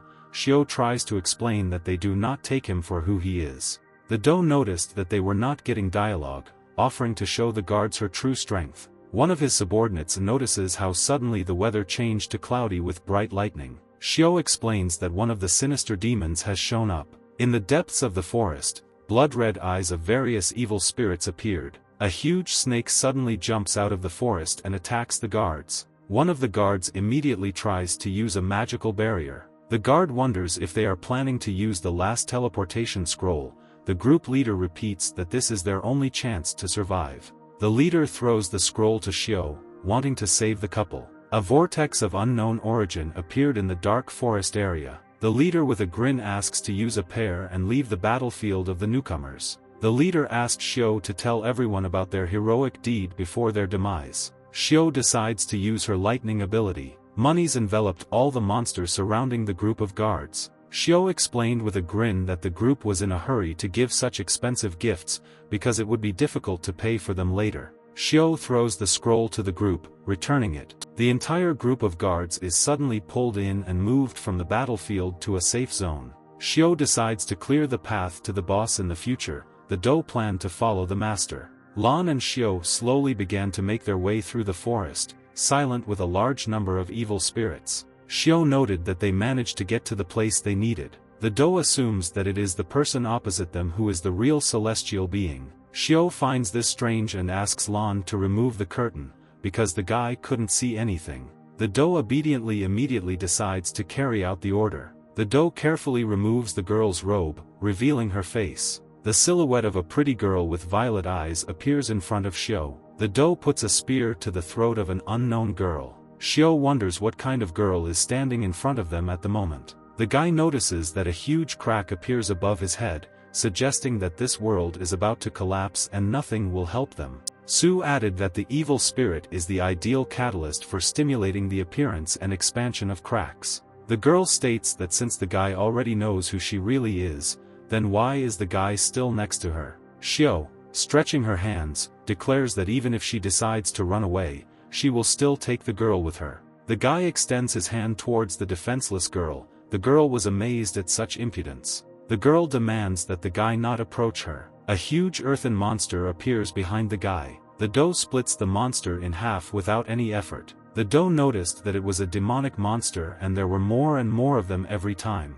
The girl said in fear that there were a million places like this in the area and the guy would die if he didn't leave right now. Xiao puts her hand on the girl's face and notes that she is rather strange, because the demons still haven't killed her. Xiao wonders why the girl continues to guard this tree, asking whether she wants them to die. Xiao asks the girl to name the reason for such persistence. The doe continued to furiously cut all the monsters that approached her. At that moment, the doe turned around and declared that the number of demons was growing exponentially. Xiao asks Lan to look after the girl while he deals with all the demons. The girl again demands Xiao to come to her senses, because erase the monsters. Xiao silently walks towards the monsters. The girl lowers her head and adds that there is no point in following her, so they should join forces and run away from here. The girl adds to the departing Xiao that they have one last chance to escape unharmed. Xiao continues to walk towards the monsters. The guy bounces off the ground with tremendous force and rises into the sky. The guy points 2 fingers at the area where there was a cluster of monsters.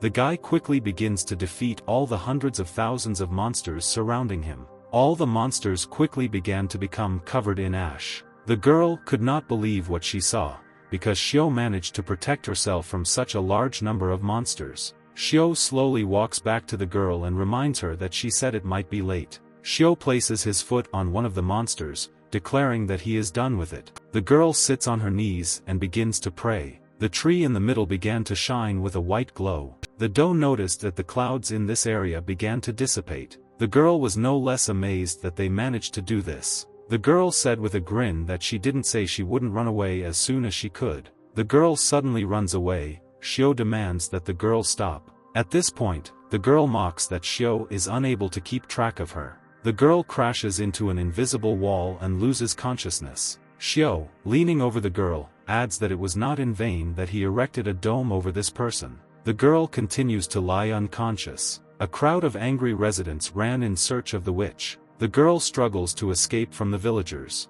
At the moment the girl stumbles and falls to the ground. The girl turns around and sees a silhouette behind her. There was fear in the girl's eyes at the sight of this person. At the moment the girl wakes up hanging upside down. Xiao greeted the girl after waking up. The girl did not understand what was happening. The girl was completely tied up. She immediately demanded that the guy untie her. The girl called the guy a pervert because of what was happening. The girl asked to be killed or released immediately. At that moment, the girl began to cry from helplessness. Su stated that it was the lower part that he tied. The doe decides to untie the girl. Xiao noted that if it weren't for Lan's insistence on testing her bondage skills, she would have been completely enveloped in ropes. The doe asks the girl not to try to run away like last time. The doe immediately treats the girl to the cooked food. Xiao continued to silently watch what was happening. Xiao pinched his nose and asked Lan to escort the girl to the bathroom, because she smelled strongly.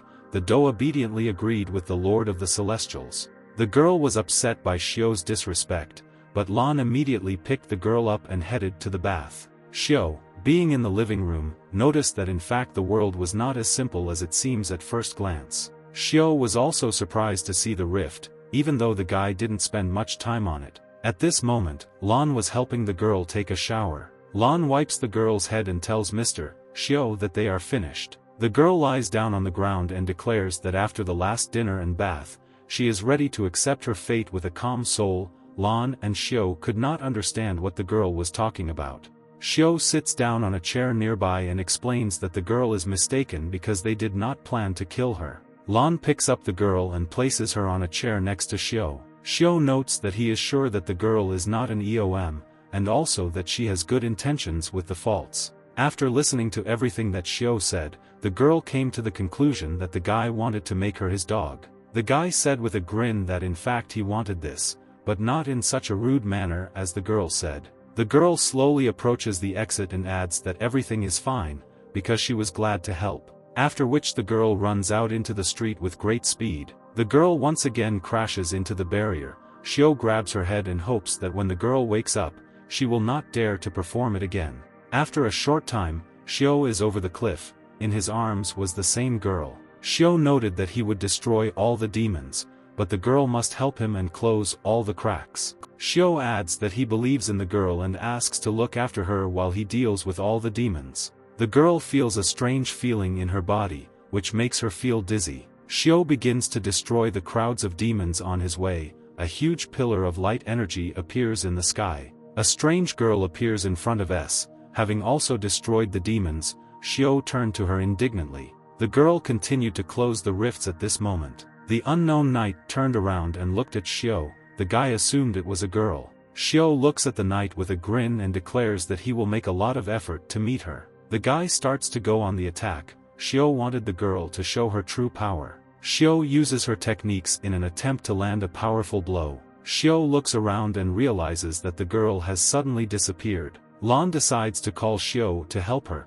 Xiao immediately pays attention to the girls. Dan reports that the girl has been in a trance for some time and she is unable to bring the girl to her senses. Xiao assumes that the girl is using an advanced disguise spell. Xiao noted that if the girl had not been in front of him right now, he might not have noticed the girl. Xiao believed that since the maiden had disappeared, they should return to the original plan and first go down to destroy the demons. Xiao decides to reflect on recent events. Many questions about the Holy Virgin appeared in his head. After a while, the doe returns with a huge bag and declares that she has returned with prey. Xiao assumed that the girl went to the landfill. Xiao asks Lan to forget and go to the girl to wash herself again and put herself in order. The next day, a boy ran through the streets of the city and talked about the upheaval of the church due to a new strong adventurer who had destroyed countless demons. Some people even began to compose songs about Xiao's actions. Everyone was shocked that an adventurer could do such a thing.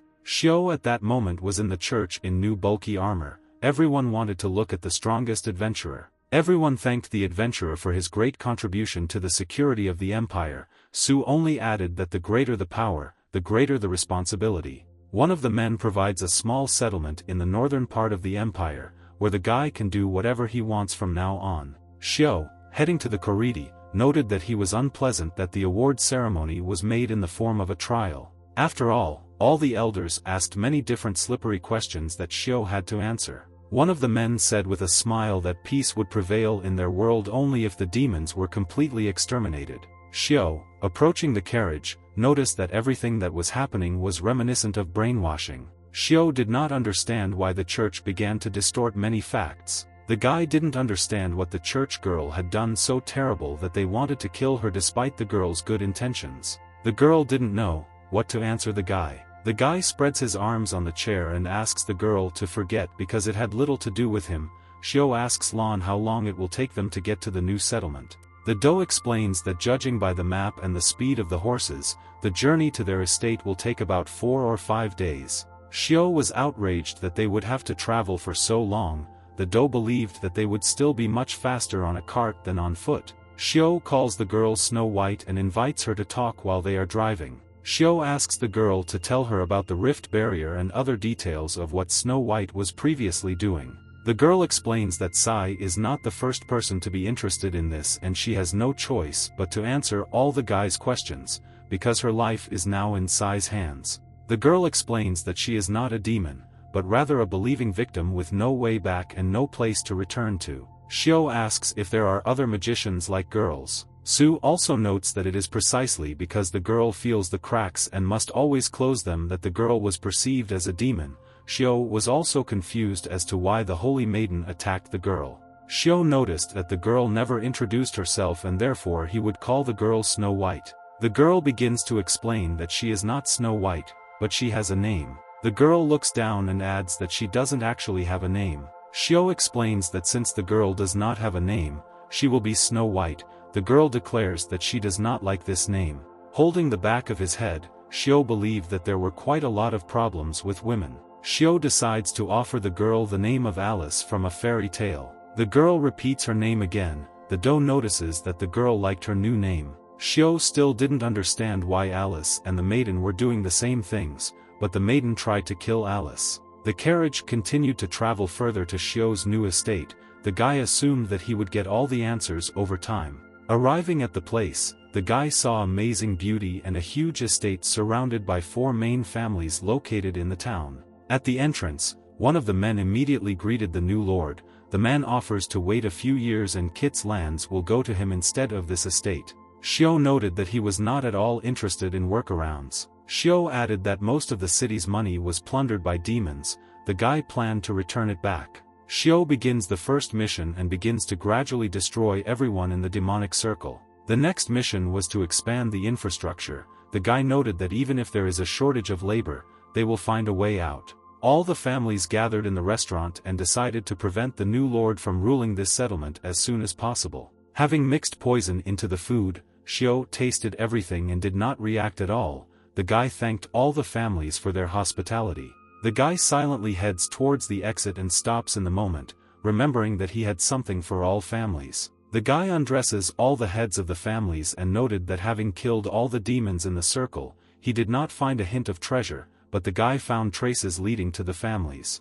Xiao also completed one more mission, namely to fight the bandits and destroy the nobility. Xiao noted that thanks to his efforts, the entire city began to prosper. Xiao believed that for this era such achievements were considered unrealistic. Xiao held his head and thought that he had a feeling that he continued to miss something important. The guy understands why there are suddenly 2 Snow Whites. Xiao is already surrounded by 4 Snow Whites and they were all glad that they were given shelter in this city. The girls thanked the guy for his concern. Alice, who had been standing next to the guy all this time, thanked him for his care and safe shelter for all the girls. Xiao planned to move on to the next plan after establishing the infrastructure. There were many white-haired girls in the city who looked like Alice. Gradually, everything began to improve and Xiao even started a notebook where everything was written down. Xiao noticed that Alice had become stronger than the average person, but the girl's endurance had not increased one bit. Xiao also noted that each Alice loved different types of dishes and one favorite taste was still not found. Home Alice was putting on a new dress. She was wondering if she needed to wear such a short dress. Xiao liked the dancing white-haired maids. The doe suggested that she should also dye her hair and join the girls. The doe also noted that Mr. Celestial's research was not successful and the Alices would not be able to live like this forever. Alice explained to Lon that before that they were rootless people wandering around the world and not stopping anywhere. Lon also noted that the number of Alices they had did not change at all, although they often gather in groups and eventually leave forever. Alice approaches Xiao and thanks him for his help, but reminds him that they should return to their normal lifestyle and continue working. Xiao declares to the elder Alice that nothing will happen if he leaves her alone to unravel the secret of everything that is happening. Lon explained that while the girl was being examined by Mr. Xiao, she should be good. Alice hands Lon the newly arrived documents. Lon asks to put them on a free shelf, because she needs to go to Mr. Su. Alice wants to join and go with the girl. Lon and Alice head together to see Mr. Xiao. At this moment, an unusual lightning is directed to the side. Lightning pierces a lonely tree, making a huge hole in the middle. One of the knights below reports that there are no traces. The red-haired elf states that they arrived on the server, passing half of the empire in search of witches. The old man noticed that the witch's strength was at its limit due to being wounded by an arrow. The man understood that this was why she would be unable to maintain the disguise. The elf calls all the warriors and demands that they continue to follow him. The words of a girl can be heard among the trees. She is very tired. The girl continued to run heavily through the forest, heading to a safe place. Alice, holding her shoulder, tried to find a way out of the forest. The girl tried her best to survive despite the intense pain. Alice noticed that they had very little left. Gritting her teeth, she continued to run. The girl planned to get to the safe zone of the city, where she would be protected. Xiao notices that Alice drops all the documents and her face has changed dramatically. The girl immediately turns to Xiao and asks the guy to help her with the situation. Without further ado, Xiao immediately decides to go and help the wounded Snow White, because the girl was very weak and exhausted. Alice notices a girl running towards her and explains that it is she. At this moment, another arrow flies into the girl's back, causing her to bend severely. Xiao was outraged by such a weak-willed act. Alice was amazed at what was happening, because her sister was killed before her eyes. The doe was also outraged by what was happening in front of her. The girl slowly began to dissolve. She could not believe what was happening. Alice is trying to get to the girl and say goodbye to her. The girl disappears completely without a trace. Alice was greatly depressed by such a loss. The girl takes Alice's cloak and sits over the place where her sister died. The attackers notice the coincidence and decide to destroy another witch. The elf charges his bow and decides to destroy the witch in the name of the Holy Maiden. Without any remorse, the man shoots an arrow straight at Alice. The girl, unable to move, silently watched what was happening. Xiao suddenly moves towards the girl and catches the arrow with her hand. Xiao breaks the arrow with his bare hand and asks which squad the guy is from, because he did not have the right to attack people on his territory. The elf introduces himself as the commander of the Central Army of the Holy Throne. The man assumes that this is a famous demon hunter. The elf asks Xiao to step aside so that he can deal with the demon and then Xiao will receive half the reward. The elf orders Xiao to move out of the way immediately, because he must understand who the person is protecting at the moment. Xiao believed that the commander-in-chief had gone crazy after the flight. Xiao casts the desert flame spell. The guy doesn't understand what kind of demon we are talking about. The rest of the army comes to the rescue and wonders what's going on. The elf explains that he ate the demon they were chasing. The second commander-in-chief offers to negotiate. Because Xiu greatly helped the throne and destroyed the horde of demons, the man asks without further ado to give up the demon and do them a favor right now.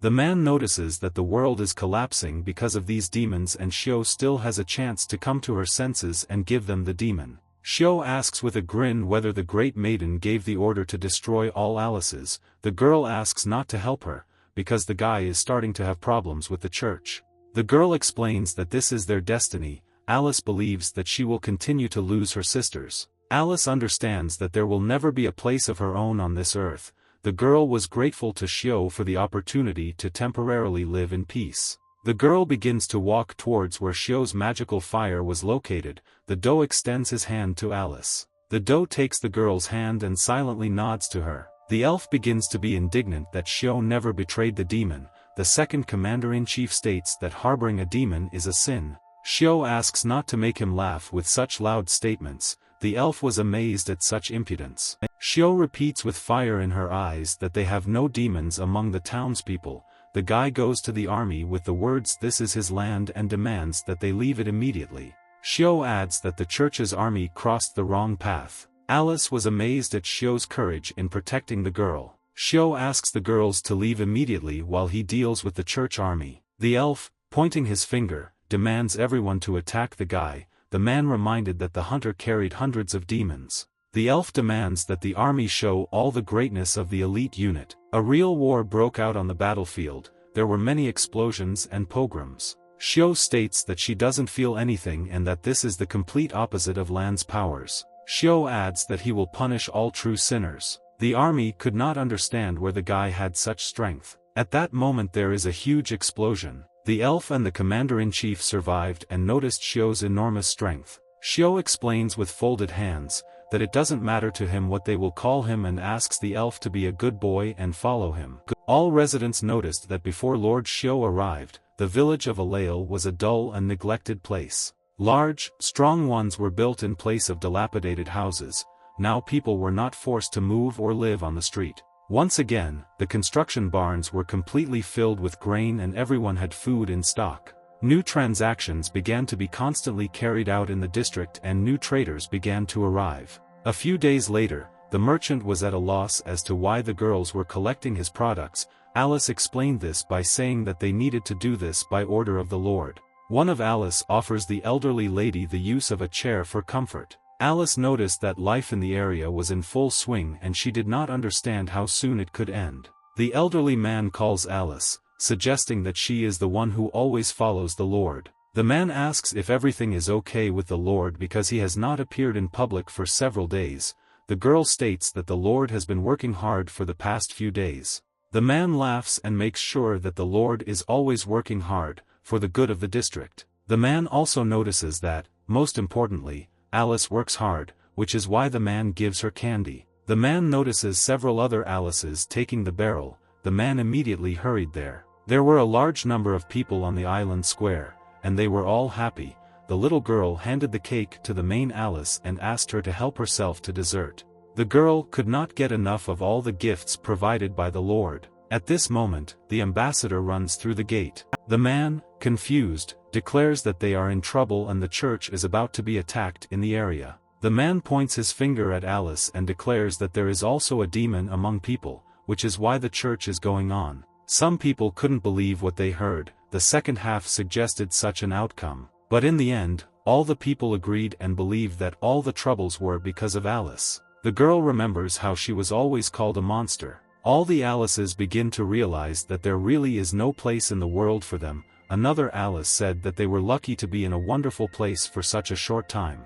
Alice thinks it's time for them to leave and help the townspeople with their last chores. All the girls said that the master had problems because of them. One of the Alices added that Xiu has a lot of worries without them. Xiu comes to the crowd and takes one of the main Alices. The girl noted with tears that despite the fact that the whole guy has a difficult character and only little sister Lan can withstand him, the guy becomes alert and tries to convey his message to the townspeople. Alice couldn't understand why she was so sad about losing it all. The girls were very sad about what was happening. Xiu added to the girl that he had an announcement for all the people in the district. The townspeople wondered what they should do after hearing the news about the church. Xiao states that the evacuation instructions are almost complete and therefore he wants to convey it to others. The guy declares war on the church. The girls explain what they did and the Holy See will not prevent ordinary people from leaving. One of Alice said that she would not go anywhere. The girl said that she had lived in fear for too long and would not have to put in much effort to return to her past life.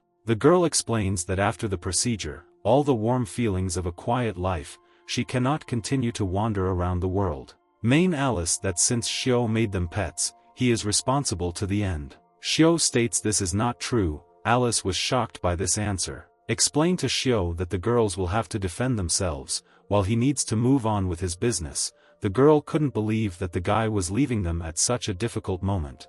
Xiao explains that he cannot help girls forever and this is simply impossible. The guy comes down the stairs and adds that he protected the girls enough, but now they should stand up for themselves. The girl reminded that Xiao had built all these defensive structures for them and now they shouldn't retreat back because this would lose the whole point. Xiao explains with a serious expression that no one in this world can save Alice. After a short time, the first attack occurs in the area. Numerous arrows, saturated with energy, pierced the dome erected by Xiao. There were explosions and destruction all over the district, which greatly frightened the girls. The hooves of the horse's love stepped on the ground. The man stated that he had arrived to free the earth from demons. The man followed the name of the Holy Virgin to gain blessings and take the path of punishment and retribution. One of the subordinates reports to the commander that all citizens were evacuated and the district was completely surrounded. A man makes a solemn speech. In the name of the Holy Virgin, the man wanted to completely destroy the witches.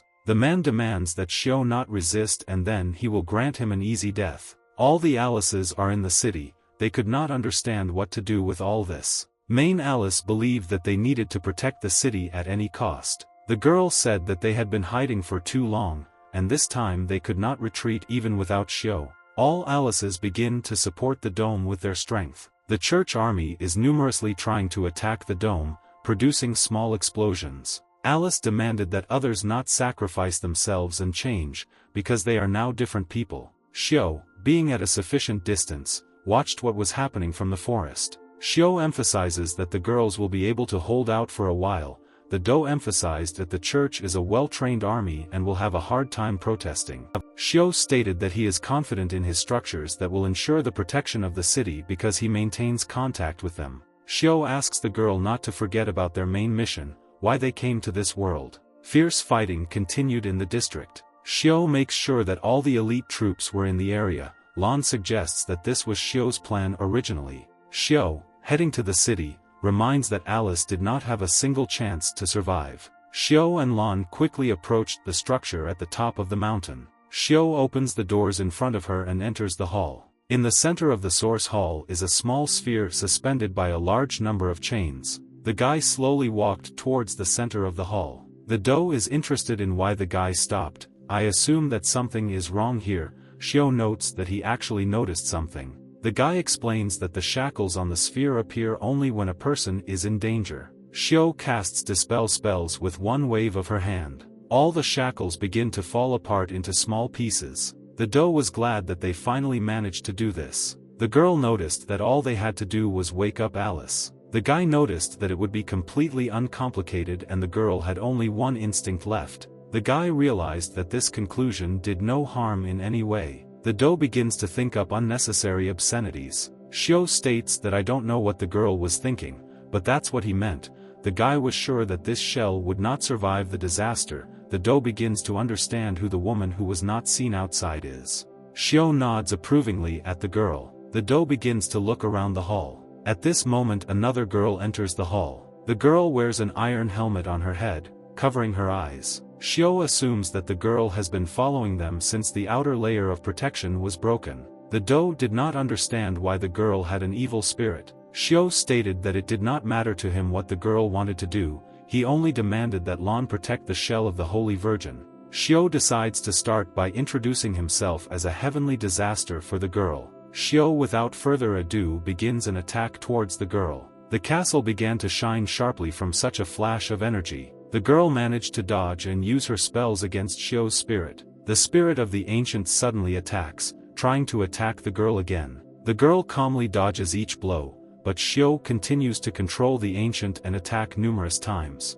The girl decides to replace her attack by activating spells. The girl did not notice how the spirit of the Ancient One came up to her from behind and tried to attack her. The Ancient One hits the girl on the back with all his might, but at the last moment the seal of the armor is issued and protects in time. The girl activates another matter above the head of the Ancient Spirit. A strong light pierces from the seal, which subsequently damages the Ancient Spirit. The Ancient Spirit receives severe damage and falls to the ground. The doe is worried about the standing of the gentleman and is calling him. The girl decides to help the gentleman and takes her own makeup. Xiao demands that the girl not approach and watch the body of the Holy Virgin. Xiao wipes the blood from her face and notices that the girls can easily repel his attacks and calls her the strongest in this world. Xiao noticed that Alice's attacks were becoming more and more clear. Xiao believes that he should not stop after the path he has traveled. The girl was opposite him and was waiting for the next attack. At this time, the battle was still ongoing in the area.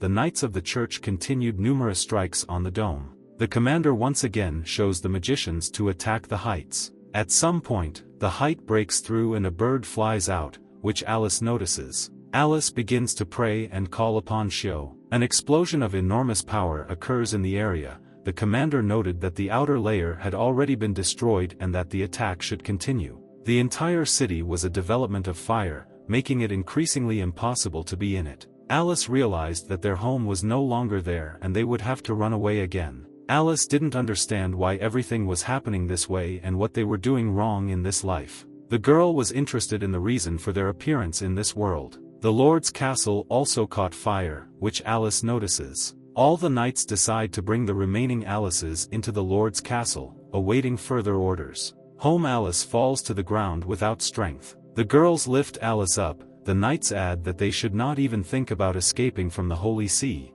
The commander believes that the will of the Holy Virgins is a law that has no right to dare. One of the knights swings at a girl who wants to cut off her head. The girl asked the man to stop because she was very scared. The rest of the knights also swung and planned to behead the girls at the same time. One of the subordinates reports to the commander that all the monsters were captured in the city but they could not find the hunter. The subordinate was interested in why, after the loud killing of monsters, the Holy Virgin never appeared. At that moment, an alarm sounded in the palace of the Holy Virgin because someone had invaded its territory. The postal knights immediately decide to go up to her and solve this problem. The knight notices the intruder in the form of a spirit of rage. The spirit of rage commands them to stop because they may lose their lives. Decided to take out the sword and fight back. Without any change, I push away the knights. The knights begin to fly straight down from the cliff. The knights were unable to see what they saw at the moment. The spirit of the Ancient One still fought with the Holy Maiden. Xiao noted that this battle was the most difficult for him in recent times. The Holy Maiden decides to attack for the first time this time. The girl takes communion directly onto the chest of the spirit of the ancients. The spirit of antiquity flies away at high speed. The source of the ill-fated seal is still in the girl's hands. The doe was worried about her owner because he could receive a fatal blow. Xiao continued to insist that the girl guard the body of the Holy Virgin. The girl noticed that every time Alice's thirst for blood became greater and greater. Xiao understood that the accumulation of bloodlust is the accumulation of anger that remains in the consciousness of disaster. Xiao also notices that the girl is gradually dying, what that really puzzled Lan. The doe states that she doesn't care, she plans to come and help her master. Xiao once again evades the strongest attacks, a holy deed. The spirit of the ancients also avoids trying to avoid taking minor damage. Xiao still insists that the girl continue to monitor the condition of the Holy Virgin. Alice, being with her sister, held her face. Alice said that no one could help them. Alice reminded you of the wonderful times spent in the area. The girl was of interest to the other sisters, which is what they expected me to do if there were no rifts. Unfortunately, the girls did not have an answer to such a rather primitive question. The eldest of Alice decided to collect enough money and buy a piece of land from Xiao. The girl wanted to build the same big house as she has now. Sitting in devastation, the girl did not understand whether the mission was justified at the cost of so many lives. The girl repeatedly asks whether their life is so meaningless. The girl also asks questions. Is she really a monster? At that moment, a huge rift appeared in the sky. The knight who attacked the girl suddenly stops in front of Alice's head. The knight's hands fall to the ground, causing him to begin to wail loudly. The knights understand that such a number of demons in one place generates a large number of faults. Various monsters slowly begin to crawl out of the cracks. Monsters gradually crawl out and begin to fall on everyone. A huge battle breaks out between monsters and ordinary knights. One of the knights who had lost both arms asked him to help. Alice silently gets up and quietly begins to pray. All the other Alices join her and also begin to pray. All Alices gradually begin to disappear in a stream of fire. Evil spirits continue to climb out of all possible fissures. The knights noticed that all the actions they were trying to carry out became increasingly weaker. The commander wonders how this could happen. The last remaining elder Alice continued to pray. Alice noticed through her tears that she was unable to let him go. Xiao and Lan notice strangeness in the girl's behavior. The girl begins to move her head from side to side. At this moment the real Holy Virgin begins to awaken. The girl opening her eyes reminds them of their mission. People currently in the field hear strange sounds from the direction of the city. All the townspeople begin to gather in the square. The church's henchmen slowly walk into the square. The men watch as the church slowly collapses into ruins. In the mountains where the Holy Virgin spring there is a strong surge of spiritual power. All followers of the Holy Virgin video a strong surge demands that she give them a sign. Elder Alice, who was in a trance, continued to pray. One of the subordinates notices that all the girls turned into a stream of light and flew away towards the temple. The man suggests that this is a direction to a forbidden domain and that maybe the Holy Virgin has awakened. At this moment, the Holy Virgin gradually recovers and tries to get back on her feet. Xiao greets the awakened Holy Maiden. The girl apologizes to Xiao for the numerous troubles she has caused. Lan helps Xiao to her feet. The guy adds that he is glad that the girl understands everything. Xiao wonders what he should call the Holy Virgin. The girl introduces herself with the name Alice with a smile. The guy immediately understood why the girl introduced herself with that name. The girl also added with a smile that she could also be called by her full name Elizabeth Belfilet von Aglans. Xiao adds that Alice is a wonderful name and there is no need to invent anything. The girl lowers her head slightly and agrees with the guy's words. The doe notices that he feels a familiar feeling. Xiao understands that Alice was only the will of the girl. The girl explains that she is 1 in 10,000 and each of them is a real Alice. At this moment, Alice's souls slowly return to her. The girl clasps her hands and emphasizes that this world is on the verge of collapse and therefore, in order to save it, she decided to divide her soul in order to resist this. The girl added that the darkness inside the girl took advantage of this and forced her to close herself off from the outside world. The darkness forced ordinary people to exterminate all existing Alices. The girl also explained that Xiao took away part of her power and therefore she cannot become a god and the guy should not waste time on her. Xiao explains that he spent a long time with Alice and the girl should understand him well, so the guy again asks whether the girl is confident in her words. Xiao asks the girl not to lie to him. At this moment, Alice's darkness suddenly attacks the girl. The girl sharply pushes away the darkness with a strong stream of light energy. The darkness is thrown to a great distance. Alice was covered with a golden seal. Alice replies that she is not sure of her words. Alice's darkness begins to writhe sharply from severe pain. The golden bayonets continued to pierce the girl's body. Alice did not stop in front of the darkness and continued to attack it. Xiao notes that the great maiden is able to take the form of the sky and save the whole world, but is not able to cope with her thoughts. Alice emphasizes that she always understood that the world was hopeless. No matter what she did, she only delayed the destruction. The girl lowered her head and reminded that the connection between the human world and the kingdom of God had long been severed and therefore they should not waste their energy. Xiao begins to warm up, adding that the girl has begun to take the first steps towards honesty and openness and therefore it makes sense to take on this matter. Xiao decides to reintroduce himself as fate sent by heaven to destroy the obsession called despair. Xiao strikes the temple with a huge lightning, showing all his power. A huge column of golden energy hits directly at the place where Xiao was. Xiao declares with a grin that the girl is worthy of the title of his strongest opponent, practically god level. Xiao believes that they will not be able to win without much effort. Alice asks the guy to understand what's going on and just leaves. The girl notices that her wish is not destined to come true. Xiao adds that he's worked too hard for this moment and he can't just walk away.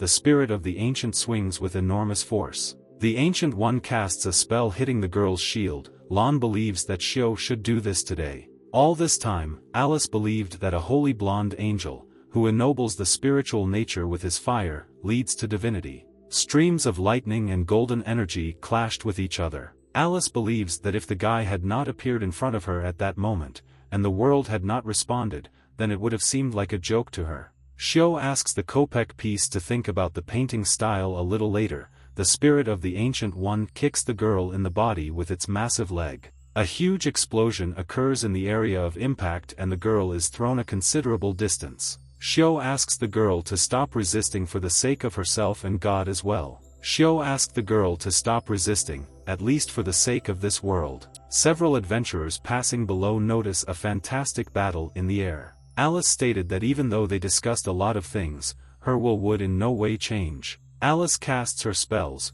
The girl does not understand why the guy is trying so hard for her. The girl believes that since they are unable to convince each other, they should start fighting more seriously. Eliza puts on her helmet and adds that she can only win and discard this idea once and for all. Alice casts a special spell and makes the first attack towards Xiao. The spirit of the ancient tries to dodge this. Xiao explains that the girl says no, but is still not being honest with herself. Alice takes her sword and decides to show the guy true enlightenment. Xiao notices that the soul condenses and turns into a divine weapon. The guy was surprised by such a strange way to win. Xiao sends his spirit forward into battle. Xiao believes that this becomes more interesting and that this is how a real fight should take place. Xiao declares that after this fight, the girl will be able to overcome the disaster this time. The guy decides to return to the Alale district. He did not understand what was happening there. The knights noticed Xiao's return, calling the guy the leader a monster or a rebel. Xiao,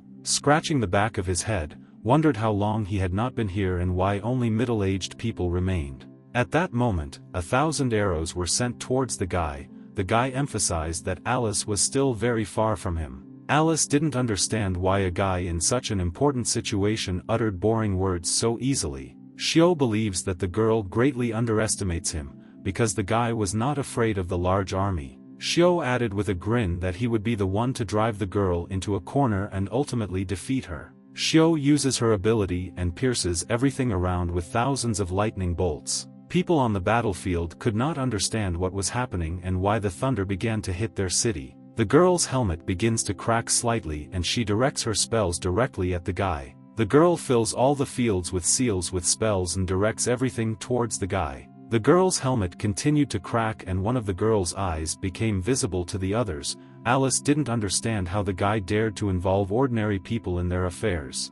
Xiao explains that the heavens are favorable and for them everything that happens is just a performance. Xiao reminds that the girl knows that this world is doomed, which means these people will die sooner or later anyway. Xiao wonders why the girl still thinks and doesn't even want to try. The girl thought for a moment and did not know what to answer the guy. Several knights try to attack Xiao unexpectedly, but the guy had a shield that activated at the slightest danger. The knights declare that a celestial should not allow himself to communicate with a saint like this without respect. Without any regrets, the guy hits his attack right at the place where the people were. The girl decides to confront the guy about his actions. Xiao asks the girl to silently observe what is happening. The girl didn't understand why the guy wanted Alice to just watch. The city was in complete devastation with numerous fires. The girl noticed that the knights of the Eastern expedition had already arrived and were in a hurry to help all the people. All kinds of knightly detachments in the heavens report to the Holy Maiden for further instructions.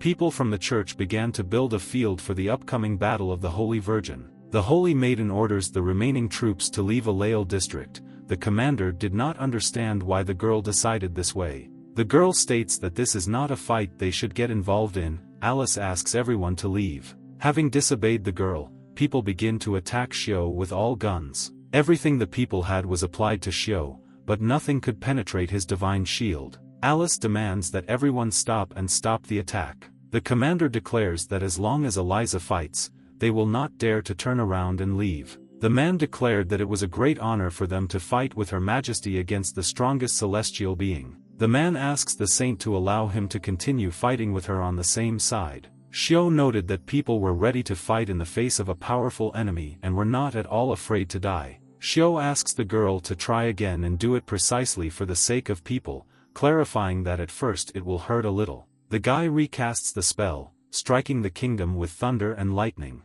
The girl with a serious face understood that in fact the truth was too cunning. The mask on Alice's face completely began to crumble. People watched as their divine virgin lit up with a golden glow. The girl felt extraordinary relief and Alice regained her sight. The girl saw the gate behind her and realized that she had succeeded.